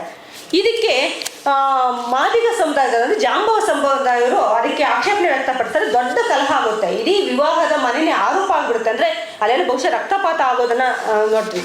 ಆಮೇಲೆ ಅದು ಅವರು ಬೇರೆ ಬೇರೆ ಕಡೆ ಅವರು ಹೋಗ್ತಾರೆ, ಧರ್ಮಶಾಸ್ತ್ರಗಳನ್ನ ಎರ್ತಾಕ್ತಾರೆ, ಕಂಚಿಪತ್ರ ನೋಡ್ತಾರೆ, ಪೂರ್ವ ಕುಲಾಚಾರದ ಆಧಾರಗಳನ್ನೆಲ್ಲ ಎರ್ತಾಕಿ ನೋಡಿ ಕೊನೆಗೆ ಕಂಚಿಯ ವಜ್ರ ಸಿಂಹಾಸನಾಧೀಶ್ವರರಾದ ಮಹಾರಾಜ ಅಪ್ಪಾರಾಯರು, ನರಸಿಂಹರಾಯರು, ಕಂಚಿ ವರ್ಧಪ್ಪಗೌಡರು, ಪಂಚಾಂಗದ ಬ್ರಾಹ್ಮಣರು, ಕ್ಷತ್ರಿಯರು, ಮಡಿವಾಳ ಮಾಚಯ್ಯ, ಹಡಪದ ಅಪ್ಪಣ್ಣ ಮುಂತಾದವರೆಲ್ಲರೂ ಸಹ ಭಾಗವಹಿಸಿ ಕೊನೆಗೆ ಈ ಭೂಲೋಕದಲ್ಲಿ 18 ಪುರಾಣಗಳಲ್ಲಿ ಛಲವಾದಿ ಮತ ಶ್ರೇಷ್ಠ ಎಂಬ ದೃಷ್ಟಾಂತ ತಂದರೆ ನಾವು ಒಪ್ಪುತ್ತೇವೆ ಅಂತೇಳಿ ಹೇಳ್ತಾರೆ. ಆದರೆ ಛಲವಾದಿಗಳು ಪಂಪಾ ಕ್ಷೇತ್ರ ವಿಜಯದ ನ್ಯಾಯ ಪಣಕಟ್ಟಿಗೆ ಸೇರಿದ ಶೆಟ್ರು ಮತ್ತು ಇನ್ನೂ ಬೇರೆಯವ್ರ ಹತ್ರ ಇದೆ, ಅದು ತರ್ತೀವಿ ಅಂತೇಳಿ ಹೋಗ್ತಾರೆ. ಅದು ತರೋದಕ್ಕೆ ಸಾಧ್ಯ ಆಗೋದಿಲ್ಲ. ಕೊನೆಗೆ ಮಾತಂಗ ಮತಸ್ಥರಿಗೆ ಅಂದರೆ ಜಾಂಬವ ಮತಸ್ಥರಿಗೆ ಮದುವೆಗಳಲ್ಲಿ 12 ಕಂಬ, ಕುಂಭ, ಜೋಡಿ ಪಂಜು, ಕರಿ ಕಂಬಳಿ, ಗದ್ದುಗೆ ಇವೆಲ್ಲ ಇದೆ ಅಂತ ಹೇಳ್ಬಿಟ್ಟು ಅದನ್ನು ವಿವಾದಕ್ಕೆ ಒಂದು ಇತ್ಯರ್ಥವನ್ನು ಹಾಕ್ತಾರೆ. ಅಂದರೆ ಇಲ್ಲಿ ಕುಲ ಚಹರೆಗಳಿಗೋಸ್ಕರ ನಾವು ನಮ್ಮ ಒಂದು ಕುಲದ ಒಂದು ಅನನ್ಯತೆಯ ಒಂದು ಚಹರೆಗಳು ಏನಿದೆ, ಈ ಆಚರಣೆಗಳು ನಮಗೆ ಸೀಮಿತ, ನಾವೇ ಬಳಸಬೇಕು ಅನ್ನುವಂಥ ಒಂದು ಆ ಕುಲಕ್ಕೆ ಸೀಮಿತವಾದಂತಹ ಆ ಚಹರೆಗಳನ್ನು, ಸಂಕೇತಗಳನ್ನು, ಬಿರುದುಗಳನ್ನು, ಇಲ್ಲಿ ಬಿರುದು ಅನ್ನೋದು ಬೌದ್ಧಿಕ ಅರ್ಥದಲ್ಲಿ ಬರೋದಿಲ್ಲ ನಮಗೆ, ಇದು ಒಂದು ರೀತಿ ತಾತ್ವಿಕ ಅರ್ಥದಲ್ಲಿ ಬರುತ್ತೆ. ಇಲ್ಲಿ ಬಿರುದು 1000 ಕಂಬಳಿ ಗದ್ದುಗೆ ಅನ್ನೋದು ನಮಗೆ ಭೌತಿಕವಾಗಿ ಸಿಗುತ್ತೆ. ಆದರೆ ಬೇರೆ ಬೇರೆ ಬಿರುದುಗಳನ್ನ ನಾವು ಹೇಳುವಾಗ ಬೇರೆ ಬೇರೆ ಸಂದರ್ಭದಲ್ಲಿ ಬರುತ್ತೆ, ಅವೆಲ್ಲ ಸಹ ನಾವು ವಿವರಿಸೋದಕ್ಕಾಗೋದಿಲ್ಲ ಏನು ಅಂತ, ಯಾಕೆಂದರೆ ಅವು ನಮಗೆ ಅಮೂರ್ತವಾಗಿದೆ, ಮೂರ್ತ ರೂಪದಲ್ಲಿ ಕಾಣೋದಿಲ್ಲ. ಇನ್ನೊಂದು ವಿಶೇಷವಾದ ಒಂದು ನಾನು ಕಲಹವನ್ನು ಹೇಳ್ಬಿಟ್ಟು ನಿಮಗೆ ಮುಂದಕ್ಕೆ ಹೋಗ್ತೀನಿ. ಅದು ಶೃಂಗೇರಿಯ ತುಂಬ ಎಲ್ರಿಗೂ ಪರಿಚಿತವಾದಂತಹ ಮತ್ತು ಪಕ್ಕ ನಮಗೆ 18ನೇ ಶತಮಾನದಲ್ಲೂ ಸಹ ಸಂಪೂರ್ಣವಾಗಿ ಧರ್ಮಶಾಸ್ತ್ರಗಳನ್ನು ಆಧರಿಸಿ ನಡೆದಂತಹ ಒಂದು ಜಯರೇಖೆ. ಇಲ್ಲಿ ಇವ್ರ ಕಾಲದಲ್ಲಿ, ಟಿಪ್ಪು ಸುಲ್ತಾನ್ ಕಾಲದಲ್ಲಿ ಕಾವೇರಿ ಎನ್ನುವಂತಹ ಒಬ್ಬ ಹೆಣ್ಮಗಳು ಗಂಡ ಗುರುವಿಸೆಟ್ಟಿ ಅಂತಿರ್ತಾನೆ. ಆ ಗುರುವಿಸೆಟ್ಟಿ ಮತಾಂತರ ಚಲೆ ಆಗಿಬಿಟ್ಟಿರ್ತಾನೆ. ಅದು ಬಲವಂತವಾಗಾದ್ನೋ ಮತ್ತೊಂದಾದ್ನೋ ಗೊತ್ತಿಲ್ಲ, ಚಲೆ ಆಗಿರ್ತಾನೆ. ಆಮೇಲೆ ಟಿಪ್ಪು ಸುಲ್ತಾನ್ ಸತ್ತ ನಂತರ ಮತ್ತೆ ಅವರು ಕೊಯಮತ್ತೂರಿಗೆ ಹೋಗ್ತಾರೆ. ಕೊಯಮತ್ತೂರಿಗೆ ಹೋದಾಗ ಅವಳ ಮಗಳಿಗೆ ಮದುವೆ ಮಾಡಬೇಕು, ಕಾವೇರಿ ಎನ್ನುವಂಥ ಒಬ್ಬ ಮಗಳಿಗೆ ಮದುವೆ ಮಾಡಬೇಕು. ಆ ಮದುವೆ ಮಾಡೋ ಸಂದರ್ಭದಲ್ಲಿ ಅಲ್ಲಿ ಹೇಗೆ ಮದುವೆ, ಪತಿತಳ ಅಲ್ಲವ ಅನ್ನುವಂಥ ಒಂದು ಪ್ರಶ್ನೆಗಳು ಉದ್ಭವ ಆಗುತ್ತೆ. ಇವಳು ಚಲೆ ಆಗಿದ್ದಂಥವನ ಹೆಂಡತಿಗೆ, ಅಂದರೆ ಅವನು ಗುರುವಿ ಸತ್ತೋಗ್ಬಿಡ್ತಾನೆ. ಸತ್ತೋದ ನಂತರ ಇವ್ರು ಕೊಯಮತ್ತೂರಿಗೆ ಹೋಗೋದು. ಆಮೇಲೆ ಅಲ್ಲಿ ಇವಳ ಮಗಳಿಗೆ ಮದುವೆ ಮಾಡುವಾಗ ಇವರು ಚಲೆ ಆಗಿದ್ದರಿಂದ ಪತಿತಳ ಅಲ್ವಾ ಅನ್ನುವಂತಹ ಒಂದು ಪ್ರಶ್ನೆ ಉದ್ಭವ ಆಗುತ್ತೆ. ಆಗ ಪ್ರಾರಂಭದಲ್ಲಿ ಅಲ್ಲಿದ್ದಂತಹ ಕೆಲವು ವ್ಯಕ್ತಿಗಳು, ಸಮುದಾಯದವರು ಅವಳೆಲ್ಲ ದೇವಸ್ಥಾನಕ್ಕೆ ಹೋಗಿ ಮದುವೆ ಮಾಡ್ಕೊಂಡು ಬಂದ್ಬಿಡ್ತಾಳೆ. ಸಮುದಾಯದವ್ರು ಒಪ್ತಾರೆ, ಪಾಪ ಗಂಡ ದಿಕ್ಕಿಲ್ಲದೆ ಇರೋ ಹೆಣ್ಮಗಳು ಆಗಲಿ ಬಿಡಿ ಏನೋ ಒಂದು ಅಂತ ಹೇಳ್ಬಿಟ್ಟು ಒಪ್ತಾರೆ. ಆದರೆ ಒಬ್ಬ ಭಾಸ್ಕರ ಪಂತಯ್ಯ ಅಂತ ಒಬ್ಬ ಇರ್ತಾನೆ, ಆತ ಒಪ್ಪೋದಿಲ್ಲ. ಆತ ಆತ ತುಂಬ ಗಲಾಟೆ ಮಾಡ್ತಾನೆ. ಮತ್ತು ಮೈಸೂರಿಗೆ ಬಂದಾಗ ಈ ವಿಷಯವನ್ನು ಮತ್ತೆ ಗಲಾಟೆ ಮಾಡ್ತೀವಿ. ಇವರೆಲ್ಲ ಹಿಂದೆ ಮಾಂಸ ತಿಂತಾ ಇದ್ರು, ಮದುವೆಯ ಅಭ್ಯಾಸ ಇದೆ, ಇವರು ಯಾವುದೇ ಕಾರಣಕ್ಕೂ ಇವು ಗುರುವಿ ಶೆಟ್ಟಿನ ಮದುವೆ ಆಗಬಾರ್ದು ಅಂತ ಹೇಳ್ಬಿಟ್ಟು ಇವ್ರನ್ನ ಮತ್ತೆ ಒಂದು ನಮ್ಮ ಜಾತಿಗೆ ಸೇರಿಸ್ಕೋಬಾರ್ದು ಅನ್ನೋದು ದೊಡ್ಡ ಗಲಾಟೆ ಆಗುತ್ತೆ. ಕೊನೆಗೆ ಅಲ್ಲಿಂದ ಶೃಂಗೇರಿಗೆ ಹೋಗುತ್ತೆ. ಶೃಂಗೇರಿಯಲ್ಲಿ ಇವಳ ಕಡೆಗೆ ನ್ಯಾಯ ಕೊಡ್ತಾರೆ. ಅಂದರೆ ಶೃಂಗೇರಿಯಲ್ಲಿ ಅವರು ಒಂದೇ ದಿನಕ್ಕೆ ನ್ಯಾಯ ಕೊಡೋದಿಲ್ಲ, ಹಲವಾರು ವರ್ಷಗಳ ಕಾಲ ಬೇರೆ ಬೇರೆ ಕೃತಿಗಳನ್ನು ಅದರಲ್ಲಿ ಹೇಳಿದ್ದಾರೆ, ಧರ್ಮಶಾಸ್ತ್ರದ ಬೇರೆ ಬೇರೆ ಕೃತಿಗಳನ್ನು ಹೇಳಿದ್ದಾರೆ. ಆ ಎಲ್ಲ ಕೃತಿಗಳನ್ನು ಅಧ್ಯಯನ ಮಾಡ್ತಾರೆ, ಒಂದು ಟೀಮ್ ಮಾಡ್ತಾರೆ. ಟೀಮ್ ಮಾಡಿ ಒಂದು ಅಧ್ಯಯನ ಮಾಡಿ ಆ ಅಧ್ಯಯನದ ನಂತರ ಅದು ತುಂಬ ವಿವರವಾಗಿದೆ. ಅದ್ರ ಬಗ್ಗೆನೇ ಒಂದಿನ ಬೇಕಿದ್ರೆ ಮಾತಾಡ್ಬೋದು, ಅಷ್ಟು ತುಂಬ ದೀರ್ಘವಾದ ಶಾಸನ. ಅದು ತುಂಬ ದೀರ್ಘವಾಗಿ ಚರ್ಚೆ ಮಾಡ್ತಾ ಕೊನೆಗೆ ಅವಳು ಪತಿತಳಲ್ಲ ಅನ್ನೋ ಒಂದು ಇದು ಬರುತ್ತೆ. ಆದರೆ ಇವನು ಬಿಡೋದಿಲ್ಲ, ಭಾಸ್ಕರ ಪಂತನೂ ಬಿಡೋದಿಲ್ಲ. ಆವಾಗ ಕೊನೆಗೆ ಬಿಡದೇ ಇದ್ದಾಗ ಮತ್ತೆ ಅವನಿಗೂ ಬಹಿಷ್ಕಾರ ಹಾಕೋದು ಅವ್ನು ಬಿಡೋದಿಲ್ಲ. ಇಲ್ಲ, ಅವಳು ಸೇರಿಸ್ಕೊಳ್ಳೇಬಾರ್ದು ಅನ್ನುವಂಥ ಒಂದು ಗಲಾಟೆಗಳು ಮತ್ತೆ ಶುರು ಮಾಡ್ತಾರೆ. ಕೊನೆಗೆ ಒಂದು ಧರ್ಮವನ್ನು ಯಾವ ರೀತಿ ಮಾನವೀಯ ನೆಲೆಯಿಂದ, ಈಗ ಅವಳು ನಿಜ ಅವಳು ಬೇಕತ್ಲೆ ಆದ್ಲೋ ಅಥವಾ ಬಲಾತ್ಕಾರದಿಂದ ಆದ್ಲೋ ಅವಳ ಗಂಡ ಮತಾಂತರ ಆಗಿದ್ದಾನೆ, ಆದರೆ ಗಂಡ ಸತ್ತೋಗಿದ್ದಾನೆ. ಈಗ ಇಬ್ಬರು ಮಕ್ಕಳಿದ್ದಾರೆ, ಅದ್ರಲ್ಲಿ ದೊಡ್ಡವಳಿಗೆ ಮದುವೆ ಮಾಡಿದ್ದಾರೆ. ಈಗ ಅವಳು ಎಲ್ಲೂ ಹೋಗ್ಬೇಕು. ಆಗಾಗ ಅಂಥ ಸಂದರ್ಭದಲ್ಲಿ ಇಡೀ ಒಂದು ಸಮುದಾಯ ಶಾಸ್ತ್ರಗಳಲ್ಲಿ ಇರುವಂತಹ ಎಲ್ಲ ನಿಯಮಗಳನ್ನು ಓದಿ ಅದರಲ್ಲಿ ಪ್ರೊವೈಡೆಡ್ ದಟ್ ಅಂತ ಇರುತ್ತೆ ಒಂದು. ಆದರೆ ಇಷ್ಟೆಲ್ಲ ನಿಯಮಗಳು ಹೇಳಿದ್ರು ಸಹ ಒಂದು ನಿಯಮವನ್ನು ಹೊರತುಪಡಿಸ್ತಾರೆ, ಆದರೆ ಇದನ್ನೂ ಮಾಡ್ಬೋದು ಅಂತ ಅಂಥ ನಿಯಮಗಳನ್ನು ತೆಗೆದುಕೊಂಡು ಮಾನವೀಯತೆಯ ದೃಷ್ಟಿಯಿಂದ ಅವಳಿಗೆ ನ್ಯಾಯವನ್ನು ನೀಡೋದಿದೆಯಲ್ವ, ಅದು ತುಂಬ ನಮಗೆ ಗ್ರೇಟ್ ಅನಿಸುತ್ತೆ. ಅಂಥ ಒಂದು ನ್ಯಾಯದ ಮಾದರಿಗಳು ಸಹ ನಮಗೆ ಸಿಗುತ್ತೆ. ಇಂಥವೆಲ್ಲ ನಾವು ಗಮನಿಸ್ಬೋದು. ಇನ್ನು ನಾನಿಲ್ಲಿ ಸುಮ್ಮನೆ ನಿಮಗೆ ಬೇರೆ ಬೇರೆ ಮಾದರಿಗಳ ವಿಷಯ ಬಂದಾಗ ಇಷ್ಟು ನಾನು ಕೆಲವು 4-5 ಹೇಳಿದೆ. ಇನ್ನು ಜಯಪತ್ರಗಳು ನಮ್ಮ ಕರ್ನಾಟಕದ ವಿದ್ಯಮಾನದಲ್ಲಿ, ಕರ್ನಾಟಕದ ಸಂದರ್ಭದಲ್ಲಿ ಜಯಪತ್ರಗಳು ನಮಗೆ ಆಗಲೇ ನಾನು ಹೇಳಿದಾಗೆ 12ನೇ ಶತಮಾನದಲ್ಲಿ ಕಾಣುತ್ತೆ. ಅದರ ಮೊದಲಿಗೆ ಜಯಪತ್ರಗಳು ನಮಗೆ ಸಂಸ್ಕೃತದ ಪ್ರಭಾವ ಇರೋ ಕಡೆ ಮಾತ್ರ ಜಯಪತ್ರಗಳು ಒಂದು ಬಳಕೆ ಆಗಿದೆ. ಅದರಲ್ಲಿ ಮುಖ್ಯವಾಗಿ ಧಾರ್ಮಿಕ ಸಂಘರ್ಷದ ರೂಪಕಗಳಾಗಿ ನಮ್ಮ ಕರ್ನಾಟಕದಲ್ಲಿ ಕಂಡುಬರುತ್ತೆ. ನಾವು ಯಾವುದೇ ಜಯಪತ್ರಗಳನ್ನು ತೊಗೊಂಡ್ರೂ ಸಹ ಅದು ಏಕಾಂತದ ರಾಮಾಯಣ ಜಯಪತ್ರವನ್ನು ವ್ಯಾಖ್ಯಾನ ಮಾಡಿದ ಪ್ರತಿಯೊಬ್ಬ ವಿದ್ವಾಂಸರು ಸಹ ಅದು ಧಾರ್ಮಿಕ ಸಂಘರ್ಷದ ಕೂಸು ಅಂತಲೇ ಹೇಳ್ತಾರೆ. ಅದೇ ರೀತಿ ನಮಗೆ ಬುಕ್ಕರಾಯನ ಧರ್ಮ ಸಮನ್ವಯ ಶಾಸನ ಅಂತ ಹೇಳ್ಬಿಟ್ಟು ನಾವು ಹೇಳ್ತೀವಿ, ಅದ್ರಲ್ಲಿ ಜಯರೇಖೆ ಉಲ್ಲೇಖ ಮಾಡಲಿಲ್ಲ. ಆದರೆ ಜಯರೇಖೆ ಉಲ್ಲೇಖ ಮಾಡದೇ ಇದ್ರೂ ಸಹ ಅದರ ಎಲ್ಲ ಸ್ವರೂಪ, ಅದರ ಲಕ್ಷಣಗಳು ಸಂಪೂರ್ಣವಾಗಿ ಪಣಕಟ್ಟಿನ ಸಮಾಜವನ್ನು ಒಳಗೊಂಡಂತಹ ಜೈರೇಖೆಯ ಸ್ವರೂಪದಲ್ಲೇ ನ್ಯಾಯದ ವಿಧಾನದಲ್ಲಿ ಇರೋದನ್ನು ಸಹ ನಾವು ನೋಡ್ತೀವಿ. ಈಗ ಬುಕ್ಕ ಜೈನರಿಗೆ ಮತ್ತು ಇದು ವೈಷ್ಣವರಿಗೆ, ಶ್ರೀ ವೈಷ್ಣವರಿಗೆ ಕಲಹಗಳಾದಾಗ ಭಕ್ತರು ನಮ್ಗೆ ಅನ್ಯಾಯದಿಂದ ಕೊಲ್ತಿದ್ದಾರೆ ಅಂತ ಹೇಳುವಾಗ ಹೇಗೆ ಎಷ್ಟು ತುಂಬ ಸಂಯಮದಿಂದ ಮತ್ತು ತುಂಬ ಬುದ್ಧಿವಂತಿಕೆಯಿಂದ ಯಾರು ಕೊಲ್ತಾ ಇದ್ದಾರೋ ಅವ್ರ ಕೈಗೆ ಕೊಟ್ಟು ನೀವೇ ಕಾಪಾಡಬೇಕು ಅಂತ ಹೇಳ್ತಾರಲ್ವ, ಅದು ನಮ್ಮ ರಾಜರ ನಿಜವಾದ ಒಂದು ಧರ್ಮ ನಿರಪೇಕ್ಷ ಗುಣ ಅಂತ ಹೇಳ್ತೀವಲ್ವ ಅದು. ಅಂದರೆ ಈಗ ನೀವು ಮಾಡಬೇಡಿ ಅಂತಂದರೆ ಇನ್ನೂ ಜಾಸ್ತಿ ಮಾಡ್ತಾರೆ, ಅಥವಾ ಇನ್ನೊಂದು ಇದು ಮಾಡ್ಬೋದು. ಅದಕ್ಕಿಂತ ನೀವು ಮಾಡ್ತಿದ್ದೀರಲ್ವ, ಅವರಿಂದ ಒಂದೊಂದು ಹಣ ಕಲೆಕ್ಟ್ ಮಾಡಿ ನೀವು ಇವರೆಲ್ಲ ಸಹ ಈ ಮನೆಗಳನ್ನ ಕಾಪಾಡಬೇಕು ಅಂತ ಹೇಳ್ಬಿಟ್ಟು ಒಂದು ನ್ಯಾಯ ಕೊಡ್ತಾನೆ. ಅದು ಧರ್ಮ ಸಮನ್ವಯದ ದೃಷ್ಟಿಯಿಂದ ಇವತ್ತು ಸಹ ನಾವು ಕರ್ನಾಟಕದಲ್ಲಿ ಹೆಚ್ಚು ನೆನೆಸ್ಕೊಳ್ಬಹುದಾದಂಥ ಇದು. ಇನ್ನು ದೇವೇಂದ್ರ ರಾಜವಳ್ಳಿ ನಮ್ಗೆ ಸಿಗೋದು 19ನೇ ಶತಮಾನದಲ್ಲಿ. ಅವನಿಗೆ ಮೆಕೆಂಜಿ ಬರ್ತಾನೆ. ಮೆಕೆಂಜಿ ಬಂದು ನೀನು ಸುತ್ತಲೂ ಇರೋ ಎಲ್ಲ ಪ್ರಪಂಚಗಳು ನನಗೆ ಬರ್ಕೊಡು, ಪ್ರಪಂಚಗಳು ಅಂದರೆ ಘಟನೆಗಳು ಬರ್ಕೊಡು ಅಂತ ಹೇಳ್ತಾನೆ. ಆವಾಗ ಅವನು ತನ್ನ ಸುತ್ತಲೂ ನಡೆಯುವಂಥ ಎಲ್ಲ ಕಥೆಗಳನ್ನು, ಐತಿಹ್ಯಗಳನ್ನು, ಶಾಸನಗಳನ್ನೆಲ್ಲ ಸಹ ಬರ್ಕೊಡ್ತಾನೆ. ಅಷ್ಟೊತ್ತಿಗೆ ಅವನು 25 ರೂಪಾಯಿ ಕುಂಪಣಿ ದುಡ್ಡು ಸಹ ಕೊಟ್ಟೋಗಿರ್ತಾನೆ ಮೆಕೆಂಜಿ. ಆದರೆ ಮೆಕೆಂಜಿ ಅಲ್ಲಿ ಹೋಗ್ಬಿಡ್ತಾನೆ. ಮತ್ತು ಇವ್ರು ಬರ್ದಿರೋದ್ರಲ್ಲಿ ಏನು ಮಾಡಬೇಕು, ಮೈಸೂರು ಹೋಗ್ತಾನೆ, ಅರಮನೆಗೆ ಹೋಗ್ತಾನೆ. ಅರಮನೆಯಲ್ಲಿ ನೀನು ಮೈಸೂರಿನ ಬಗ್ಗೆ ಏನೋ ಬರ್ದಿಲ್ಲಪ್ಪ, ಅದನ್ನು ಸೇರಿಸ್ಕೊಡು, ಪ್ರಕಟ ಮಾಡ್ತೀವಿ ಅಂತ ಹೇಳ್ತಾರೆ. ಆಮೇಲೆ ಮೈಸೂರಿನ 2 ಚಾಪ್ಟರ್ ಮತ್ತೆ ಸೇರಿಸ್ತಾನೆ ಅದರಲ್ಲಿ ಅದರಲ್ಲೂ ಸಹ ಹಲವಾರು ಜಯಪತ್ರಕ್ಕೆ ಸಂಬಂಧಪಟ್ಟಂಥ ಉಲ್ಲೇಖಗಳು ಕೊಡ್ತಾನೆ, ಶಾಸನಗಳು ಉಲ್ಲೇಖ ಕೊಡ್ತಾನೆ, ಮತ್ತು ಬೇರೆ ಬೇರೆ ಉಲ್ಲೇಖಗಳು ಸಹ ಕೊಡ್ತಾನೆ. ನಮಗೆ 19-20ನೇ ಶತಮಾನದಲ್ಲೂ ಸಹ ಜಯಪತ್ರಗಳನ್ನು ಕೊಡ್ತಾ ಇದ್ರು ಅನ್ನೋದಕ್ಕೆ DVG ಅವರು ತಮ್ಮ ಜ್ಞಾಪಕ ಚಿತ್ರಶಾಲೆಯಲ್ಲಿ ಒಂದು ಘಟನೆಯನ್ನು ಹೇಳ್ತಾರೆ. ಅದರಲ್ಲಿ ಕೋಲಾರದ ನಾಗರತ್ನಮ್ಮ ಅವರ ತಾಯಿ ನಂಜುಂಡಸ್ವಾಮಿ ಪ್ರಸಿದ್ಧ ವಿದುಷಿಯಾಗಿದ್ಲು. ಅವಳು ಸಂಗೀತ, ಭರತನಾಟ್ಯ ಮತ್ತು ತುಂಬ ಕಲೆಗಳಲ್ಲಿ ಮಹಾಪ್ರವೀಣೆಯಾಗಿದ್ದು ಅವಳು ಹಲವಾರು ಸಭೆಗಳಲ್ಲಿ ಜಯಪತ್ರವನ್ನು ಪಡ್ಕೊಂಡ್ಲು ಅಂತ ಹೇಳ್ಬಿಟ್ಟು ಒಂದು ಉಲ್ಲೇಖ ನಮಗೆ ಸಿಗುತ್ತೆ. ಇನ್ನು ಇದ್ರ ಜೊತೆಗೆ ದಿವ್ಯಗಳ ಮೂಲಕ ಸಹ ಜಯಪತ್ರವನ್ನು ಪಡ್ಕೊಳ್ತಾ ಇದ್ರು. ದಿವ್ಯಗಳ ಬಗ್ಗೆ ತುಂಬ ನಾವು ಹೇಳ್ಬೇಕಾಗುತ್ತೆ, ಅದು ಹೆಚ್ಚು ಅದ್ರ ವಿವರಕ್ಕೆ ಹೋಗೋದಿಲ್ಲ.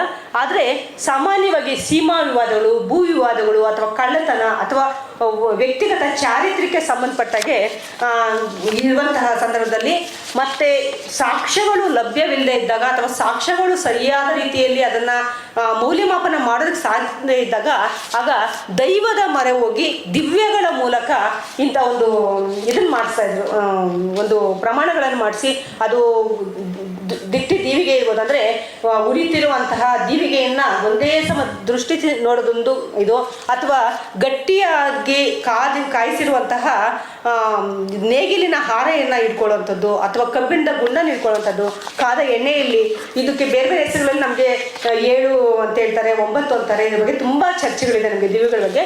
ಆದರೆ ದಿವ್ಯಗಳ ಮೂಲಕ ಸಹ ಜಯಪತ್ರಗಳನ್ನು ಪಡ್ಕೊಳ್ತಾ ಇದ್ರು ಅನ್ನೋದಕ್ಕೆ ನಮಗೆ ಹೆಚ್ಚು ಉಲ್ಲೇಖಗಳು ನಮಗೆ ಶಾಸನಗಳು ಸಿಗುತ್ತೆ. ಇನ್ನು ಇದಕ್ಕೆ ಜಯಪತ್ರ ಅಂತ ಹೇಳೋದಕ್ಕೆ ವಿರುದ್ಧವಾಗಿ ಸೋತ ಪತ್ರ, ಹೀನ ಪತ್ರ, ಪರಾಜಯ ಪತ್ರ ಅನ್ನೋಂಥ ಉಲ್ಲೇಖಗಳು ನಮಗೆ ಸಿಗುತ್ತೆ. ಶಾಸನದಲ್ಲೂ ಸಿಗುತ್ತೆ, ಸಾಹಿತ್ಯದಲ್ಲೂ ಸಿಗುತ್ತೆ, ಧರ್ಮಶಾಸ್ತ್ರಕಾರರಲ್ಲೂ ಸಿಗುತ್ತೆ. ಅಂದರೆ ಈಗ ಗೆದ್ದವರಿಗೆ ಕೊಡೋದು ಬೇರೆ, ಅದೊಂದು ರೀತಿಯ ಒಂದು ಪ್ರಶಸ್ತಿ. ಆದರೆ ಸೋತವರು ಸೋಲನ್ನು ಒಪ್ಕೊಂಡು ಕೊಡ್ತಿದ್ರಲ್ವ, ಅವ್ರಿಗೆ ಸೋತವರು ಕೊಡೋದಿದೆಯಲ್ವಾ, ಅದೊಂದು ರೀತಿ ಅವಮಾನ ಮಾಡಿದಾಗೆ. ಒಂದು ರೀತಿ ಅದನ್ನು ಅವಮಾನ ಮಾಡಿ ಸೋತವರಿಗೆ ಸೋತ ಪತ್ರಗಳನ್ನು ನೀಡ್ತಾ ಇದ್ರು. ಬಹುಶಃ ಎಂಥ ಸಂದರ್ಭದಲ್ಲಿ ಅಂದರೆ ಸೋತ ಈ ಕೆಲವರು ತಮ್ಮ ತಪ್ಪನ್ನು ಒಪ್ಕೊಳ್ಳದೆ ವಾದಿಸಿ ಅದರಿಂದ ಇಡೀ ಸಮಾಜಕ್ಕೆ ಬೇರೆ ಬೇರೆ ರೀತಿಯಲ್ಲಿ ಪ್ರತಿಕೂಲಗಳಾದಾಗ ಬಹುಶಃ ಅಂಥ ವ್ಯಕ್ತಿಯ ತಪ್ಪು ಕಂಡು ಬಂದಾಗ ಬಹುಶಃ ಅವನು ಆಮೇಲೆ ಕೊನೆ ಗಳಿಗೆಯಲ್ಲಿ ಒಪ್ಕೊಂಡಾಗ ಸೋತ ಪತ್ರಗಳು ಕೊಡ್ತಾ ಇದ್ರು ಅಂತ ಕಾಣುತ್ತೆ. ಬೃಹಸ್ಪತಿ ಕೆಲವೊಮ್ಮೆ ಸೋತ ಪಕ್ಷಕಾರರಿಗೆ ಸೋತದ್ದರ ದಾಖಲೆಯಾಗಿ ನೀಡುವ ಪತ್ರ, ಇದೂ ಸಹ ಜಯಪತ್ರನೇ ಅಂತ ಹೇಳ್ಬಿಟ್ಟು ಆ ಸೋತ ಪತ್ರವನ್ನು ಜಯಪತ್ರ ಅಂತಲೇ ಬೃಹಸ್ಪತಿ ಉಲ್ಲೇಖ ಮಾಡಿ ಹೇಳ್ತಾನೆ. ಅಸಹಾಯ ಇದನ್ನು ಪರಾಜಯ ಪತ್ರ ಅಂತ ಹೇಳ್ಬಿಟ್ಟು ಹೇಳ್ತಾನೆ. ಮಿತಾಕ್ಷರ ಇದನ್ನು ಹೀನ ಪತ್ರ ಅಂತ ಹೇಳ್ತಾರೆ. ಅಂದರೆ ಹೀನ ಪತ್ರ ಅನ್ನೋದು ಸಹ ಒಂದು ರೀತಿ ಸೋತ ಪತ್ರದ, ಅಂದರೆ ಯಾವ ಸಂದರ್ಭದಲ್ಲಿ ಅಂದರೆ ತುಂಬ ಹೀನಾಯವಾಗಿ ನಡೆಸ್ಕೊಂಡು ಅವರಿಗೆ ಕೊಡುವಂಥ ಪತ್ರಗಳು. ಈಗ ನಾವು ಹೇಳ್ತೀವಲ್ವ, ಇವನು ತಪ್ಪು ಮಾಡಿದ ಕತ್ತೆ ಮೆರವಣಿಗೆ ಮಾಡು ಅಂತ ದಂಡೆ ಕೊಟ್ಟು ಕಳಿಸ್ಬಿಡ್ಬೋದು. ಆದರೆ ಕತ್ತೆ ಮೆರವಣಿಗೆ ಮಾಡೋದ್ರಿಂದ ಅವನು ಇನ್ನೂ ಹೀನಾಯವಾಗಿ ಕುಗ್ಗಿಸಿ ಅವನು ಇನ್ನೊಮ್ಮೆ ತಪ್ಪು ಮಾಡಲೇಬಾರ್ದು ಅನ್ನುವಂಥ ಒಂದು ಸಂದರ್ಭವನ್ನು ಸೃಷ್ಟಿ ಮಾಡುವಂತಹ ಪತ್ರಗಳು. ಆಮೇಲೆ ತೊರೆ ಪತ್ರ ಅಂತ ಇನ್ನೊಂದು ಉಲ್ಲೇಖ ಬರುತ್ತೆ, ಇದು ವಚನದಲ್ಲಿ ಬರುತ್ತೆ. ಅದರಲ್ಲಿ ಉರಿಲಿಂಗ ಪೆದ್ದಿ ವಚನ, ಅದರಲ್ಲಿ ಬ್ರಾಹ್ಮಣ ಮತ್ತು ಒಲೆಯರಿಗೆ ಕಲಹ ಆದಾಗ ನ್ಯಾಯ ಮಾಡಿ ಆಸ್ತಿ ಹಕ್ಕುಗಳನ್ನು ಇಬ್ಬರಿಗೂ ಸಹ ವಿಭಾಗ ಮಾಡಿ ಹೇಳ್ತಾರೆ. ಆಗ ಒಲೆಯರು ಹೋಗ್ಬೇಕು, ಬ್ರಾಹ್ಮಣರನ್ನು ಕಂಡಾಗ ಒಲೆಯರು ಹೋಗ್ಬೇಕು ಅಂತ ಹೇಳ್ಬಿಟ್ಟು ಸಂಬೋಳಿ ಅನ್ನೋ ಹೆಸರಿಟ್ಟು ಅವರಿಗೆ ತೊರೆ ಪತ್ರವನ್ನು ಕೊಡ್ತಾರೆ. ಇದು ನೀವು ಪಾಲನೆ ಮಾಡಬೇಕು ಅಂತ ಹೇಳ್ಬಿಟ್ಟು ತೊರೆ ಪತ್ರವನ್ನು ಬರ್ಕೊಡ್ತಾರೆ. ಇನ್ನು ಎರಡನೆಯ ಸಂವಾದಿ ರೂಪ ಜಯಪತ್ರಗಳ ಎರಡನೆಯ ಸಂವಾದಿ ರೂಪ ಅಂದರೆ ಜಯಲೇಖೆ, ಜಯಪಟ್ಟಿಕಾ ಕ್ರಮ. ಇವು ಸಾಮಾನ್ಯವಾಗಿ ಜಯಪತ್ರಗಳು ರಾಜನ ಆಸ್ಥಾನದಿಂದ ಹೊರಡಿಸುವಂತಹ ಅಥವಾ ರಾಜನ ಅಂಗಳದಲ್ಲಿರುವಂತಹ ಪತ್ರಗಳಾದರೆ, ಈ ಜಯರೇಖೆಗಳು ಜನಸಾಮಾನ್ಯರಿಂದ ರೂಪುಗೊಳ್ಳುವಂತಹ ಒಂದು ಪತ್ರಗಳು ಅಂತ ಹೇಳ್ಬೋದು. ಇವು ಒಂದು ರೀತಿ ಎಷ್ಟೋ ಸಂದರ್ಭಗಳಲ್ಲಿ ಒಡಂಬಡಿಕೆಗಳ ರೂಪದಲ್ಲಿರುತ್ತೆ. ಏನಾದರೂ ಒಂದು ವಿಷಯ ಆದಾಗ ಒಡಂಬಡಿಕೆಗಳ ರೂಪದಲ್ಲಿ ಇರೋದನ್ನು ನಾವು ನೋಡ್ತೀವಿ. ಸಂಸ್ಕೃತ ಜಯಪತ್ರದ ದೇಸಿ ಅಥವಾ ಮುಂದುವರೆದ ರೂಪ ಜಯರೇಖೆ, ಜಯಲೇಖೆಗಳು. ಲೇಖೆ ಅಂದರೆ ಸಹಜವಾಗಿ ಬರಹ, ಕಾಗದ ಪತ್ರ, ರೇಖು, ಚಿನ್ನ ಅನ್ನುವಂಥ ಅರ್ಥ ಇದೆ. ಈ ಎಲ್ಲವುಗಳ ಮೇಲೆ ಬರೆಯುವಂತಹ ಪತ್ರ ಅಂತ ಹೇಳ್ಬಿಟ್ಟು ಬಳಸಿದ್ದಾರೆ. ಇದು ಜಯರೇಖೆಗಳು ನಮಗೆ ಮುಖ್ಯವಾಗಿ 15ನೇ ಶತಮಾನದ ನಂತರ ಸಿಗುತ್ತೆ. ನಮಗೆ ಒಟ್ಟಾರೆ ನಾನು ಇನ್ನೊಂದು ವಿಷಯ ನಿಮಗೆ ಸ್ಪಷ್ಟಪಡಿಸ್ಬೇಕು. ಇಷ್ಟೆಲ್ಲ ಶಾಸನಗಳು ಇಷ್ಟು ಅವಧಿಲ್ಲ 12ನೇ ಶತಮಾನದ 20ನೇ ಶತಮಾನದವರೆಗೆ ನಮಗೆ ಸಿಗೋದೆ ತೀರಾ ಬೆರಳೆಣಿಕೆ ಎಷ್ಟು. ನಾವು ತುಂಬ ಹೆಚ್ಚು ಹುಡುಕಿದ್ರೆ ಇನ್ನೂ ಮುಂದೆ ಸಿಗುತ್ತೆ ಅನ್ನೋದಾದರೂ 50 ಸಿಗ್ಬೋದೇನೋ ಅಷ್ಟೇ. ಯಾಕೆಂದರೆ ಈಗಾಗಲೇ ನನಗೆ ನನ್ನ ಒಂದು 15 ಸಂದರ್ಭದಲ್ಲಿ ನಂಗೆ ಸಿಕ್ಕಿದ್ದೆ ಜಯಪತ್ರ ಅಂತ ಉಲ್ಲೇಖ ಇರುವಂಥದ್ದು ಒಂದು 25 ಅಷ್ಟೇ. ಆ ಉಲ್ಲೇಖವಿಲ್ಲದೆ ಜಯಪತ್ರದ ಮಾದರಿಗಳಲ್ಲಿ ಇರುವಂಥ ಹಲವಾರು ಪತ್ರಗಳು ಇವೆ. ಅದರ ಉಲ್ಲೇಖ ಇರೋದು ಸುಮಾರು 25. ಹಾಗಾಗಿ ಇಲ್ಲೂ ಸಹ 15ನೇ ಶತಮಾನದ ಜಯರೇಖೆಯ ರೂಪದಲ್ಲಿ ನಮಗೆ ಸಿಗುತ್ತೆ. ಯಾಕೆ ಆ 15ನೇ ಶತಮಾನ ನಂತರ ಏನಾಗುತ್ತೆ ಅಂದರೆ ಕರ್ನಾಟಕದಲ್ಲಿ ತುಂಬ ರಾಜಕೀಯ ಸಂಕ್ಷೋಭೆ ಉಂಟಾಗುತ್ತೆ. ಎಷ್ಟೋ ಸಂದರ್ಭಗಳಲ್ಲಿ ರಾಜರು ಅಲ್ಲಿ ವಿಜಯನಗರ ರಾಜರು ಸೋಲ್ತಾರೆ, ತಾಳಿಕೋಟೆ ಯುದ್ಧ ಆಗುತ್ತೆ. ಅಲ್ಲಿಂದ ಮತ್ತೆ ಅವರು ಪೆನುಗೊಂಡಗೆ ಹೋಗ್ತಾರೆ. ಆ ಪೆನುಗೊಂಡಗೆ ಹೋದ ನಂತರ ಇಲ್ಲಿ ಪಾಳೆಯ ಪಟ್ಟುಗಳು ಇರ್ತಾರೆ. ಪಾಳೆಯ ಪಟ್ಟುಗಳು ಅದೇ ಸಂದರ್ಭದಲ್ಲಿ ಬೇರೆ ಬೇರೆ ದಾಳಿಗಳು, ಹೊರಗಿನ ದಾಳಿಗಳು ಸಹ ಆಗ್ತಾ ಇರುತ್ತೆ. ಅಂಥ ಸಂದರ್ಭದಲ್ಲಿ ತಮ್ಮ ನೆಲೆಗಳನ್ನು ಕಂಡುಕೊಳ್ಳೋದಕ್ಕೆ ವಲಸೆಯ ಪ್ರಕ್ರಿಯೆಯನ್ನು ಶುರು ಆಗುತ್ತೆ. ಆ ಸಂದರ್ಭದಲ್ಲಿ ಆ ವಲಸೆ ಬಂದಾಗ ಏನು ಮಾಡ್ತಿದ್ರು ಅಂದರೆ ಕೇವಲ ವಲಸೆ ಬರುವಂಥ ಒಂದು ಸಾಮಾನ್ಯ ಒಂದು ಪ್ರಕ್ರಿಯೆ ಅಲ್ಲ. ಸುಮ್ಮನೆ ಬಂದರು ಅಂತಲ್ಲ. ವಲಸೆ ಬರೋದು ಅಂದರೆ ನಮ್ಮ ಮೂಲ ಬೇರುಗಳನ್ನು ಕಳಚ್ಕೊಂಡು ಭಾವನಾತ್ಮಕವಾಗಿ ಹೊರಗಡೆ ಬರುವಂಥದ್ದು. ಅಲ್ಲಿ ನಮ್ಮ ದೇವರಿರುತ್ತೆ, ನಮ್ಮ ಸಂಸ್ಕೃತಿ ಇರುತ್ತೆ, ನಮ್ಮ ನೆನಪುಗಳಿರುತ್ತೆ. ಈ ಎಲ್ಲವನ್ನೂ ಬಿಟ್ಟು ಹೊರಗಡೆ ಬರುವಂಥ ವಲಸೆ ಬರುತ್ತಲ್ವ, ಅಂಥ ಸಂದರ್ಭದಲ್ಲಿ ವಲಸೆ ಬರುವಾಗ ಸಂಸ್ಕೃತಿಯ ಜೊತೆಗೆ ನಮ್ಮ ಆರಾಧ್ಯ ದೇವರುಗಳನ್ನು ಸಹ ತರ್ತಾ ಇದ್ರು, ಪೂಜೆ ಮಾಡುವಂಥ ದೇವರುಗಳನ್ನು ಸಹ ಒತ್ಕೊಂಡು ಬರ್ತಾಯಿದ್ರು. ಆ ರೀತಿ ಬಂದಾಗ ಇಲ್ಲಿ ಬೇರೆ ಕಡೆ ನೆಲೆ ನಿಲ್ಲಬೇಕು. ಬೇರೆ ಕಡೆ ನೆಲೆ ನಿಲ್ಲುವಾಗ ಏನು ಮಾಡ್ತಿದ್ರು ಅಂದರೆ, ಯಾವುದೋ ಅರಸನಿಂದ ನಮಗೆ ಈ ಥರ ಕೊಟ್ಟಿದ್ದಾರೆ, ಪರ್ಮಿಷನ್ ಸಿಕ್ಕಿದೆ, ಜೈಪತ್ರ ಕೊಟ್ಟಿದ್ದಾರೆ, ಜೈರೇಖೆ ಕೊಟ್ಟಿದ್ದಾರೆ ಅಂತ ಹೇಳ್ಬಿಟ್ಟು ಯಾವುದೋ ಒಂದು ನೆಲೆಯಲ್ಲಿ ಕಾಡಿರುವಂತಹ ಜಾಗದಲ್ಲೋ ಅಥವಾ ಗೋಮಾಳಗಳಿರುವಂಥ ಜಾಗದಲ್ಲೋ ನೆಲೆ ನಿಂತು ಅಲ್ಲಿ ಒಂದು ರಾಜ್ಯಕ್ಕೆ ಅಥವಾ ಒಂದು ಪಾಳೆಯ ಪಟ್ಟಿಗೆ ಆ ಪಾಳೆಯಗಾರರು ಒಂದು ನಾಂದಿ ಹಾಡ್ತಾ ಇದ್ರು ಅಥವಾ ಅಲ್ಲಿ ಒಂದು ಅಡಿಪಾಯವನ್ನು ಹಾಕ್ತಾ ಇದ್ರು. ಈಗ ಅಂಥ ಸಂದರ್ಭದಲ್ಲಿ ಅಂದರೆ ನಮಗೆ ರಾಜನೇ ಪರ್ಮಿಷನ್ ಕೊಟ್ಟಿದ್ದಾನೆ, ರಾಜನೇ ಜೈರೇಖೆ ಕೊಟ್ಟಿದ್ದಾನೆ ಅಂತ ಹೇಳ್ಬಿಟ್ಟು ನಮಗೆ ಇವ್ರ ಕಾಲದಲ್ಲೂ ಸಹ ಕೆಂಪೇಗೌಡರ ಶಾಸನದಲ್ಲೂ ಸಹ ಅಂಥದ್ದೊಂದಿದೆ, ಜೈರೇಖೆ ಇರೋದನ್ನು ನಾವು ಗಮನಿಸ್ತೀವಿ. ಹೀಗಾಗಿ ಆಮೇಲೆ ಈಗ ಒಂದು ಸಮಷ್ಟಿ ಜಿರಳೆ ಮಲ್ಲಮ್ಮನ ಅಂತ ಸಾಮಾನ್ಯ ಮಹಿಳೆಯ ಸಮಷ್ಟಿ ಇತ್ತ. ಜಿರಳೆ ಮಲ್ಲಮ್ಮನ ಕತೆ ಇಲ್ಲಿ ಕೆಲವರು ಗೊತ್ತಿಲ್ಲ, ಅದಕ್ಕೆ ನಾನು ಹೇಳ್ತೀನಿ. ಆಕೆ ಮನೆಯಲ್ಲಿ ತುಂಬ ಹೈನುಗಾರಿಕೆ ಮಾಡ್ತಾ ಇದ್ಲು. ತುಂಬ ಹಸುಗಳಿಂದ ಹಾಲು ಬೆಣ್ಣೆ ತೆಗೆದು ಅದ್ರಲ್ಲಿ ಜಿರಳೆ ಬಿದ್ದಿದೆ ಅಂತ ಹೇಳ್ಬಿಟ್ಟು ಎಲ್ರಿಗೂ ಹೇಳ್ಬಿಟ್ಟು ಅದನ್ನು ಒಂದು ಕಡೆ ಕಲೆ ಹಾಕಿಟ್ಟು ಸಂತೆಗೆ ಹೋಗಿ ಮಾರಾಟ ಮಾಡಿ ಬಂದು ಮನೇಲಿ ಆ ಹಣವನ್ನು ಕೂಡಿಡ್ತಾ ಇದ್ಲು. ಆ ಊರಿನಲ್ಲಿ ಕಂಬೇಗೌಡ, ಕೆಂಚೇಗೌಡ ಅನ್ನೋ ಇಬ್ಬರು ಗೌಡರು ಊರಿನ ಜನಮುಖಿ ಕೆಲಸಗಳನ್ನು ಮಾಡ್ತಾ ಇರ್ತಾರೆ. ಊರಿಗೆ ಕೋಟೆ ಕಟ್ಸೋದು, ಊರಿನ ಬಾವಿಗಳನ್ನು ತೋರಿಸೋದು, ಮತ್ತು ದೇವಾಲಯ ನಿರ್ಮಾಣ ಮಾಡ್ತಿರ್ತಾರೆ. ಆದರೆ ಪಾಪ ಅವರು ಸಾಲಗಾರ ಆಗ್ಬಿಡ್ತಾರೆ, ಅವ್ರ ಹತ್ರನೂ ಹಣ ಮುಗಿದೋಗುತ್ತೆ. ಆಗ ಜಿರಳೆ ಮಲ್ಲಮ್ಮ ತನ್ನಲ್ಲಿದ್ದ ಅಷ್ಟು ಹಣವನ್ನು ಅವರ ಸಾಲ ತೀರಿಸಿದ್ದು ಅಲ್ಲದೆ ಊರಿಗೆ ಒಂದು ರಸ್ತೆ ಮಾಡಿಸ್ತಾಳೆ, ದೇವಾಲಯ ನಿರ್ಮಿಸ್ತಾಳೆ, ಮತ್ತು ಇದೆಲ್ಲ ಇನ್ನೂ ಹಲವಾರು ಲೋಕೋಪಕಾರಿ ಕೆಲಸಗಳು ಮಾಡ್ತಾಳೆ. ಅದ್ರ ಜೊತೆಗೆ ಮುಖ್ಯವಾಗಿ 2 ವಿಷಯಗಳು ಅವಳು ತನಗೆ ಒಂದು ಕಟ್ಟಳೆಯಾಗಿ ಹೇಳ್ತಾಳೆ. ಏನು ಅಂದರೆ, ಈ ಒಂದು ಸೋಪಾನವನ್ನು ಕಟ್ಟಿಸ್ತಾಳೆ. ಆ ಸೋಪಾನವನ್ನು ಕಟ್ಟಿಸಿ ಅದರಲ್ಲಿ ಈ ದಾರಿ ಹೋಗ್ತಾರಲ್ಲ, ದಾರಿ ಹೋಗೋರು ಯಾರಾದರೂ ಹೋಗುವಾಗ ಒಂದು ಬೊಗಸೆ ನೀರು, ಈ ನೀರು ಕುಡಿದು ಆ ನೀರನ್ನು ನನ್ನ ತಲೆ ಮೇಲೆ ಹಾಕಿದ್ರೆ ನಂಗೆ ಅಷ್ಟು ಸಾಕು. ಆಮೇಲೆ ನಮ್ಮ ಒಂದು ಕುಟುಂಬದ ಪೈಕಿ 100 ಕುಟುಂಬಗಳು ಇರ್ತಾರೆ ಅವಳ ಒಂದು ಕುಲಕ್ಕೆ ಸಂಬಂಧಪಟ್ಟಿದ್ದು. ಆ 100 ಕುಟುಂಬಗಳ ಪೈಕಿ ಯಾವ್ದಾದ್ರು ಮನೆಯಲ್ಲಿ ಒಂದು ಹಾಲು, ಹಸು ಅಥವಾ ಎಮ್ಮೆ ಇದ್ರೆ ಅದರ ಒಂದು ಹೈನನ್ನು ಅಂದರೆ ಬೆಣ್ಣೆಯನ್ನು ನನ್ನ ತಲೆಗೆ ಮೆತ್ತಲಿ ಅಂತ ಹೇಳ್ಬಿಟ್ಟು ಅವಳು ಎಷ್ಟು ಒಂದು ಸಾತ್ವಿಕವಾದ ಸಾಧುವಾದ ಒಂದು ಅವಳು ಅಪೇಕ್ಷೆ ಅಲ್ವಾ.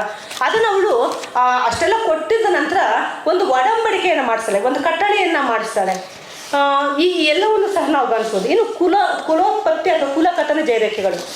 ನಮಗೆ ಕುಲಕಥನ ಜಯರೇಖೆಗಳು ಕಾಲ ನಂತರ 19ನೇ ಶತಮಾನ 15ನೇ ಶತಮಾನ ಹೆಚ್ಚು ಸಿಗುತ್ತೆ. ಅದರ ಪ್ರಾಚೀನ ಕುಲೋತ್ಪತ್ತಿ ಅಥವಾ ಕುಲಕಥನ ಜಯರೇಖೆ ಸಿಗೋದು ನಮಗೆ ಅಂದರೆ ಅದು ಕರ್ನಾಟಕದ ವಿವಾಹ ಪುರಾಣ. ಇದು ತಾಮ್ರ ಮತ್ತು ಶಿಲಾಶಾಸನ ಎರಡೂ ಕಂಡು ಬರುತ್ತೆ. ಅಂದರೆ ಒಂದೊಂದು ಸಮುದಾಯಗಳು ನಮ್ಮ ಮೂಲ ದೇವರಿಂದ ಬಂತು, ನಮ್ಮ ಮೂಲ ಪುರಾಣ ಪುರುಷರಿಂದ ಬಂತು, ನಾವು ಇಂಥವ್ರಿಗೆ ಸ್ವತಃ ದೇವರಿಗೆ ನಾವು ಬಾಮೈದರು, ದೇವರಿಗೆ ಸಂಬಂಧಿಕರು ಅಂತ ಹೇಳ್ಕೊಳ್ಳುವಂಥ ಒಂದು ಸಾಮಾಜಿಕ ಉನ್ನತೀಕರಣ ಇದೆಯಲ್ವ, ಆ ಉನ್ನತೀಕರಣದ ಭಾಗವಾಗಿ ಈ ಕುಲಕಥನಗಳು. ಈಗ ಜಾಂಬವಂತರು ಅಷ್ಟೇ, ಜಾಂಬವಂತರ ಕುಲಕಥನಗಳು ತುಂಬ ಸಿಗುತ್ತೆ ನಮಗೆ. ಕಂಚಿಯ ಪುರಾಣದಲ್ಲಿ ಅವರ ಒಂದು ವಿಶ್ವಕರ್ಮರ ಕುಲಕಥನಗಳು ಸಿಗುತ್ತೆ. ಜಾಂಬವಂತರದಂತೂ ತುಂಬ ಜಾಸ್ತಿ ಸಿಗುತ್ತೆ. ಆದರೆ ಏಕೆಂದರೆ ಅವ್ರ ಸಮುದಾಯಗಳು ಬೇರೆ ಇದೆ, ದೊಕ್ಕಲರು ಇದ್ದಾರೆ, ಆಮೇಲೆ ಸಿಂಧ್ ಮಾದಿಗ ಅಂತ ಬರುತ್ತೆ, ಬೇರೆ ಬೇರೆ ಮಾದಿಗ ಸಮುದಾಯ ಇದೆ. ಹೀಗಾಗಿ ಅವರಲ್ಲಿ ತುಂಬ ಪಂಗಡಗಳಿರೋದ್ರಿಂದ ಅಲ್ಲಿ ಹೆಚ್ಚು ಪ್ರತಿಗಳು, ಬಹು ಪ್ರತಿಗಳು ನಮಗೆ ಅಲ್ಲಿ ಸಿಗುತ್ತೆ. ಇಲ್ಲೂ ಸಹ ಹೆಚ್ಚೆಚ್ಚು ಕೃತಿಗಳು ಸಿಗುತ್ತೆ. ಆದರೆ ಇದು ಕುಲ ವಿವಾಹ ಕಥನದಲ್ಲಿ ಏನು ಅಂದರೆ, ಕುಂಬಾರರು ತಮ್ಮ ಕುಲಮೂಲವನ್ನು ಸಂಕತಿಸುವ ಒಂದು ಶಾಸನ ಇದು. ಇದರೇಂದ್ರೆ ಶಿವ ಮತ್ತು ಗಿರಿಜೆಗೆ ಮದುವೆ ಮಾಡಬೇಕು ಅಂತ ಹೇಳ್ಬಿಟ್ಟು ಹೋದಾಗ ಅಲ್ಲಿ ಆ ಮದುವೆಗೆ ಬೇಕಾದಂಥ ಹೂಜಿ ಮತ್ತು ಒಂದು ಇನ್ನೂ ಹಲವಾರು ಚಕ್ರ, ಹೂಜಿ, ಇನ್ನೂ ಹಲವಾರು ಪರಿಕರಗಳು ಅಲ್ಲಿರೋದಿಲ್ಲ. ಆವಾಗ ಬೇರೆಯವರು ಐಸಾವಂತ ಅಂತ ಹೇಳ್ಬಿಟ್ಟು ಒಂದು ವರ್ಗಕ್ಕೆ ನೀವು ಇದೆಲ್ಲ ಮಾಡಿಕೊಡಿ ಅಂತ ಹೇಳ್ತಾರೆ. ಅವರು ಮಾಡಿಕೊಟ್ಟು ಮದುವೆ ಸಾಂಗವಾಗಿ ನಡೆಯೋದಕ್ಕೆ ಅನುಕೂಲ ಆಗುತ್ತೆ. ಶಿವ ಸಂಪ್ರೀತನಾಗಿ, ಇನ್ಮೇಲೆ ನೀವು ನನ್ನ ಭಾವ ಮೈದುನರಾಗಿರಿ, ನೀವು ನನಗೆ ಸಹಾಯ ಮಾಡಿದಿರಿ, ಈ ಎಲ್ಲ ವಸ್ತುಗಳನ್ನು ನೀವೇ ನಿಮ್ಮ ಕುಲಚಿಹ್ನೆಯಾಗಿ ಮಾಡಿಕೊಂಡು ನನ್ನ ಭಾವ ಮೈದುನರಾಗಿ ನೀವಿರಿ ಅಂತ ಹೇಳ್ಬಿಟ್ಟು ಹೇಳ್ತಾನೆ. ಇದೊಂದು ಕುಲಮೂಲವನ್ನು ಹೇಳುವಂತಹ ಒಂದು ಜಯರೇಖೆ, ಪ್ರಾಚೀನ ಜಯರೇಖೆ. ಆನಂತರದ್ದು ತುಂಬ ಇದೆ, ಇದೊಂದು ಪ್ರಾಚೀನ. ಇನ್ನು ಕಂಚಿ ಪತ್ರಗಳು ಜಯರೇಖೆಗಳ ಮುಂದುವರೆದ ಭಾಗ. ಇವು ಸಾಮಾನ್ಯವಾಗಿ ನಮಗೆ ಬ್ರಿಟಿಷರ ಒಂದು ಕಾಲದಲ್ಲಿ ಬಂದಂಥದ್ದು. ಯಾಕೆ ಬ್ರಿಟಿಷರ ಕಾಲದಲ್ಲಿ ಇವು ಉಟ್ಕೊಳ್ತು ಅನ್ನೋದಕ್ಕೆ ಕಾರಣ ಏನು ಅಂದರೆ, ಬ್ರಿಟಿಷರು ಬರ್ತಾರೆ, ಬಂದವರು ಇಲ್ಲಿ ಜನಗಣತಿಯ ಮೂಲಕ ಅವರು ಈಗ ಕುಲಗಳನ್ನು ದಾಖಲಿಸೋದಕ್ಕೆ ಹೋಗ್ತಾರೆ, ಜನಗಣತಿಯನ್ನು ಮಾಡ್ತಾರೆ, ಕುಲಾಚಾರಗಳನ್ನು ದಾಖಲಿಸ್ತಾ ಹೋಗ್ತಾರೆ. ಈ ರೀತಿ ದಾಖಲು ಮಾಡ್ತಾ ಸಮುದಾಯದಲ್ಲಿ ಪ್ರಶ್ನೆಗಳು ಹುಟ್ಟಾಕೋದಕ್ಕೆ ಕಾರಣ ಆಗುತ್ತೆ. ನೀವು ಯಾರು ಅಂತಂದಾಗ ನಾನು ಯಾರು ಅನ್ನೋದು ತಿಳ್ಕೊಳ್ಳೋದು ನಂಗೆ ಮುಖ್ಯ ಆಗುತ್ತೆ. ನನ್ನ ತಾತನ ಕೇಳ್ತೀನಿ, ನನ್ನ ಅಜ್ಜನ ಕೇಳ್ತೀನಿ, ನನ್ನ ಮುತ್ತಜ್ಜನ ಕೇಳ್ತೀನಿ. ಓ, ನಾನು ಇದು, ನನ್ನ ಸಮುದಾಯ ಇದು, ನನ್ನ ಮೂಲ ಇದು. ಹಾಗಿದ್ರೆ ಇಷ್ಟು ದಿನ ಯೋಚನೆ ಮಾಡಿಲ್ವ ಅಂತ ಹೇಳ್ಬಿಟ್ಟು ಆವಾಗ ಬ್ರಿಟಿಷರ ಮೂಲಕ ಈ ಎಲ್ಲವನ್ನು ಸಹ ತನ್ನ ಒಂದು ಮನೆತನದ ಅಥವಾ ತನ್ನ ಕುಲದ ಒಂದು ಅನನ್ಯತೆಯನ್ನು, ಅಸ್ಮಿತೆಯನ್ನು ಅಲ್ಲಿ ದಾಖಲಿಸ್ತಾ ಹೋಗ್ತಾರೆ. ಆ ದಾಖಲಿಸ್ತಾ ಹೋಗುವಾಗ ಉಟ್ಕೊಂಡಿರೋವಂಥದ್ದು ಅಥವಾ ದಾಖಲುಗೊಂಡಿರುವಂಥದ್ದೇ ಕಂಚಿ ಪತ್ರಗಳು. ಈ ಕಂಚಿ ಪತ್ರ ಅಂದರೆ ಸಾಮಾನ್ಯ ಕಂಚು ಅಂದರೆ ಒಂದು ಲೋಹನೂ ಆಗುತ್ತೆ, ಲೋಹದ ಪತ್ರ ಅಂತ. ಆದರೆ ಅದಕ್ಕಿಂತ ಮಿಗಿಲಾಗಿ ವಿಶೇಷವಾಗಿ ಕಂಚಿ ಪತ್ರ ಅಂದರೆ ತಮಿಳುನಾಡಿನ ಕಂಚಿಯನ್ನು ಕೇಂದ್ರವಾಗಿ ಇಟ್ಕೊಂಡು ಬಂದಂತಹ ಒಂದು ಪತ್ರಗಳು. ಕಂಚಿ ಹಲವಾರು ರಾಮಾನುಜಾಚಾರ್ಯರು ಕರ್ನಾಟಕಕ್ಕೆ ಬಂದ ನಂತರ ಹಲವಾರು ಸಮುದಾಯಗಳು ವೈಷ್ಣವ ದೀಕ್ಷೆಯನ್ನು ಪಡ್ಕೊಳ್ತಾರೆ. ಆ ವೈಷ್ಣವ ದೀಕ್ಷೆಯನ್ನು ಪಡ್ಕೊಂಡಂತಹ ಹಲವಾರು ಸಮುದಾಯಗಳಿಗೆ ಈ ಕಂಚಿಯ ಗುರುಗಳು ಅಥವಾ ರಾಮಾನುಜಾಚಾರ್ಯ ಪರಂಪರೆ ಗುರುಗಳು ಅಥವಾ ತಾತಾಚಾರ್ಯ ಪರಂಪರೆ ಗುರುಗಳು ಅವ್ರ ಕುಲಗುರುಗಳಾಗಿ ಮುಂದುವರಿತಾರೆ. ಆ ಸಂದರ್ಭದಲ್ಲಿ ಆ ಒಂದು ಕಂಚಿ ಪತ್ರಗಳು ಬಂದಿರೋದನ್ನು ನಾವು ನೋಡ್ತೀವಿ. ಸಾಮಾನ್ಯ ಕರ್ನಾಟಕದಲ್ಲಿ ಜಾಂಬವ ಕುಲದವರು, ದಕ್ಕಲಿಗರು, ಅಗಸರು, ಕ್ಷೌರಿಕರು, ಗೊಲ್ಲರು, ಶೆಟ್ಟರು, ಛಲವಾದಿಗಳು ಎಲ್ಲರೂ ಸಹ ನಮ್ಮ ಮನೆಗಳಲ್ಲಿ ನಮ್ಮ ಕುಲದ ಕಂಚಿ ಪತ್ರ ಇದೆ ಅಂತೇಳಿ ಸಹ ಹೇಳ್ತಾರೆ. ಆದರೆ ಹೆಣವರು ಹೆಚ್ಚು ಈ ಪತ್ರಗಳನ್ನು ಇಟ್ಕೊಂಡಿರ್ತಾರೆ ಅನ್ನೋ ಒಂದು ಮಾತು ಸಹ ನನಗೆ ಬರುತ್ತೆ. ಇವು ಸಹ ಬಹು ಪಠ್ಯದಲ್ಲಿ ಸಿಗುತ್ತೆ. ಇವು ಜೊತೆಗೆ ಏಕರೂಪದ ಕಥಾ ಸಂವಿಧಾನವನ್ನು ಹೊಂದಿರುತ್ತೆ.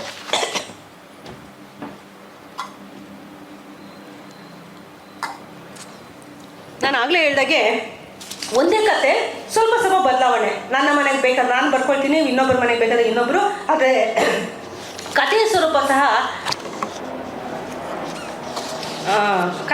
ಸಹ ಅದೇ ರೀತಿ ಇರೋದನ್ನು ನಾವು ನೋಡ್ತೀವಿ. ನಾನು ಆಗಲೇ ಹೇಳ್ದಾಗೆ ನಾಯಂದರಿಗೆ ಮತ್ತು ಜಾಂಬವಂತರಿಗೆ ಆದಂತಹ ಒಂದು ಕಲಹಗಳನ್ನು ಸಹ ನಾವು ಗಮನಿಸ್ತೀವಿ. ಇನ್ನು ಚಪ್ಪೋಡು ಅಂದರೆ ಏನಿಲ್ಲ, ಸರಳವಾದ ಅರ್ಥ. ಅದು ಒಂದು ತಾಮ್ರ ಅನ್ನೋ ಅರ್ಥ ಅಷ್ಟೇ. ತಾಮ್ರಪತ್ರ ಅನ್ನೋ ಅರ್ಥ. ತಾಮ್ರಪತ್ರ, ಸ್ವತ್ತು, ಆಸ್ತಿ ಪತ್ರ ಅನ್ನೋ ಸಾಮಾನ್ಯ ಅರ್ಥ ಇದೆ. ಎಳವರು ಪಿಚ್ಗುಂಟ್ಲು ಅಂತಲೂ ಸಹ ಹೇಳ್ತಾರೆ. ಇವರು ಈ ಚಪ್ಪೋಡುಗಳನ್ನು ಇಟ್ಕೊಂಡು, ಅಂದರೆ ಈ ತಾಮ್ರದ ಪತ್ರಗಳನ್ನು ಇಟ್ಕೊಂಡು ಓಡಾಡ್ತಾ ಇರ್ತಾರೆ. ಇವ್ರು ಏನಂದರೆ ಆಯಾ ಕುಲದ ಕಥೆಗಳನ್ನು ದಾಖಲಿಸ್ತಾ ಹೋಗ್ತಾರೆ. ಆದರೆ ಇಲ್ಲಿ ನಾನು ಜಯಪತ್ರಗಳ ಸಂದರ್ಭದಲ್ಲಿ ಗಮನಿಸಿದಂತಹ ಸಂದರ್ಭದಲ್ಲಿ ಜಯಪತ್ರಗಳನ್ನು ನೀಡುವಾಗ ಕೆಲವು ಅಧಿಕಾರಗಳನ್ನು, ಈ ವಿಶೇಷ ಅಧಿಕಾರಗಳನ್ನು ಚಪ್ಪೋಡುಗಳಲ್ಲಿ ಬದುಕೊಟ್ಟು ಇದನ್ನೆಲ್ಲ ನೀವು ಅನುಭವಿಸಿ ಅಂತ ಹೇಳ್ಬಿಟ್ಟು ಜಯಪತ್ರಗಳನ್ನು ನೀಡ್ತಾ ಇದೆ. ಹೀಗಾಗಿ ಇವು ಸಹ ಜಯಪತ್ರದ ಒಂದು ವಿಶೇಷ ಹಕ್ಕಿನ ಪತ್ರದ ರೂಪವಾಗಿ ಇವು ಇರೋದನ್ನು ನಾವು ನೋಡ್ತೀವಿ.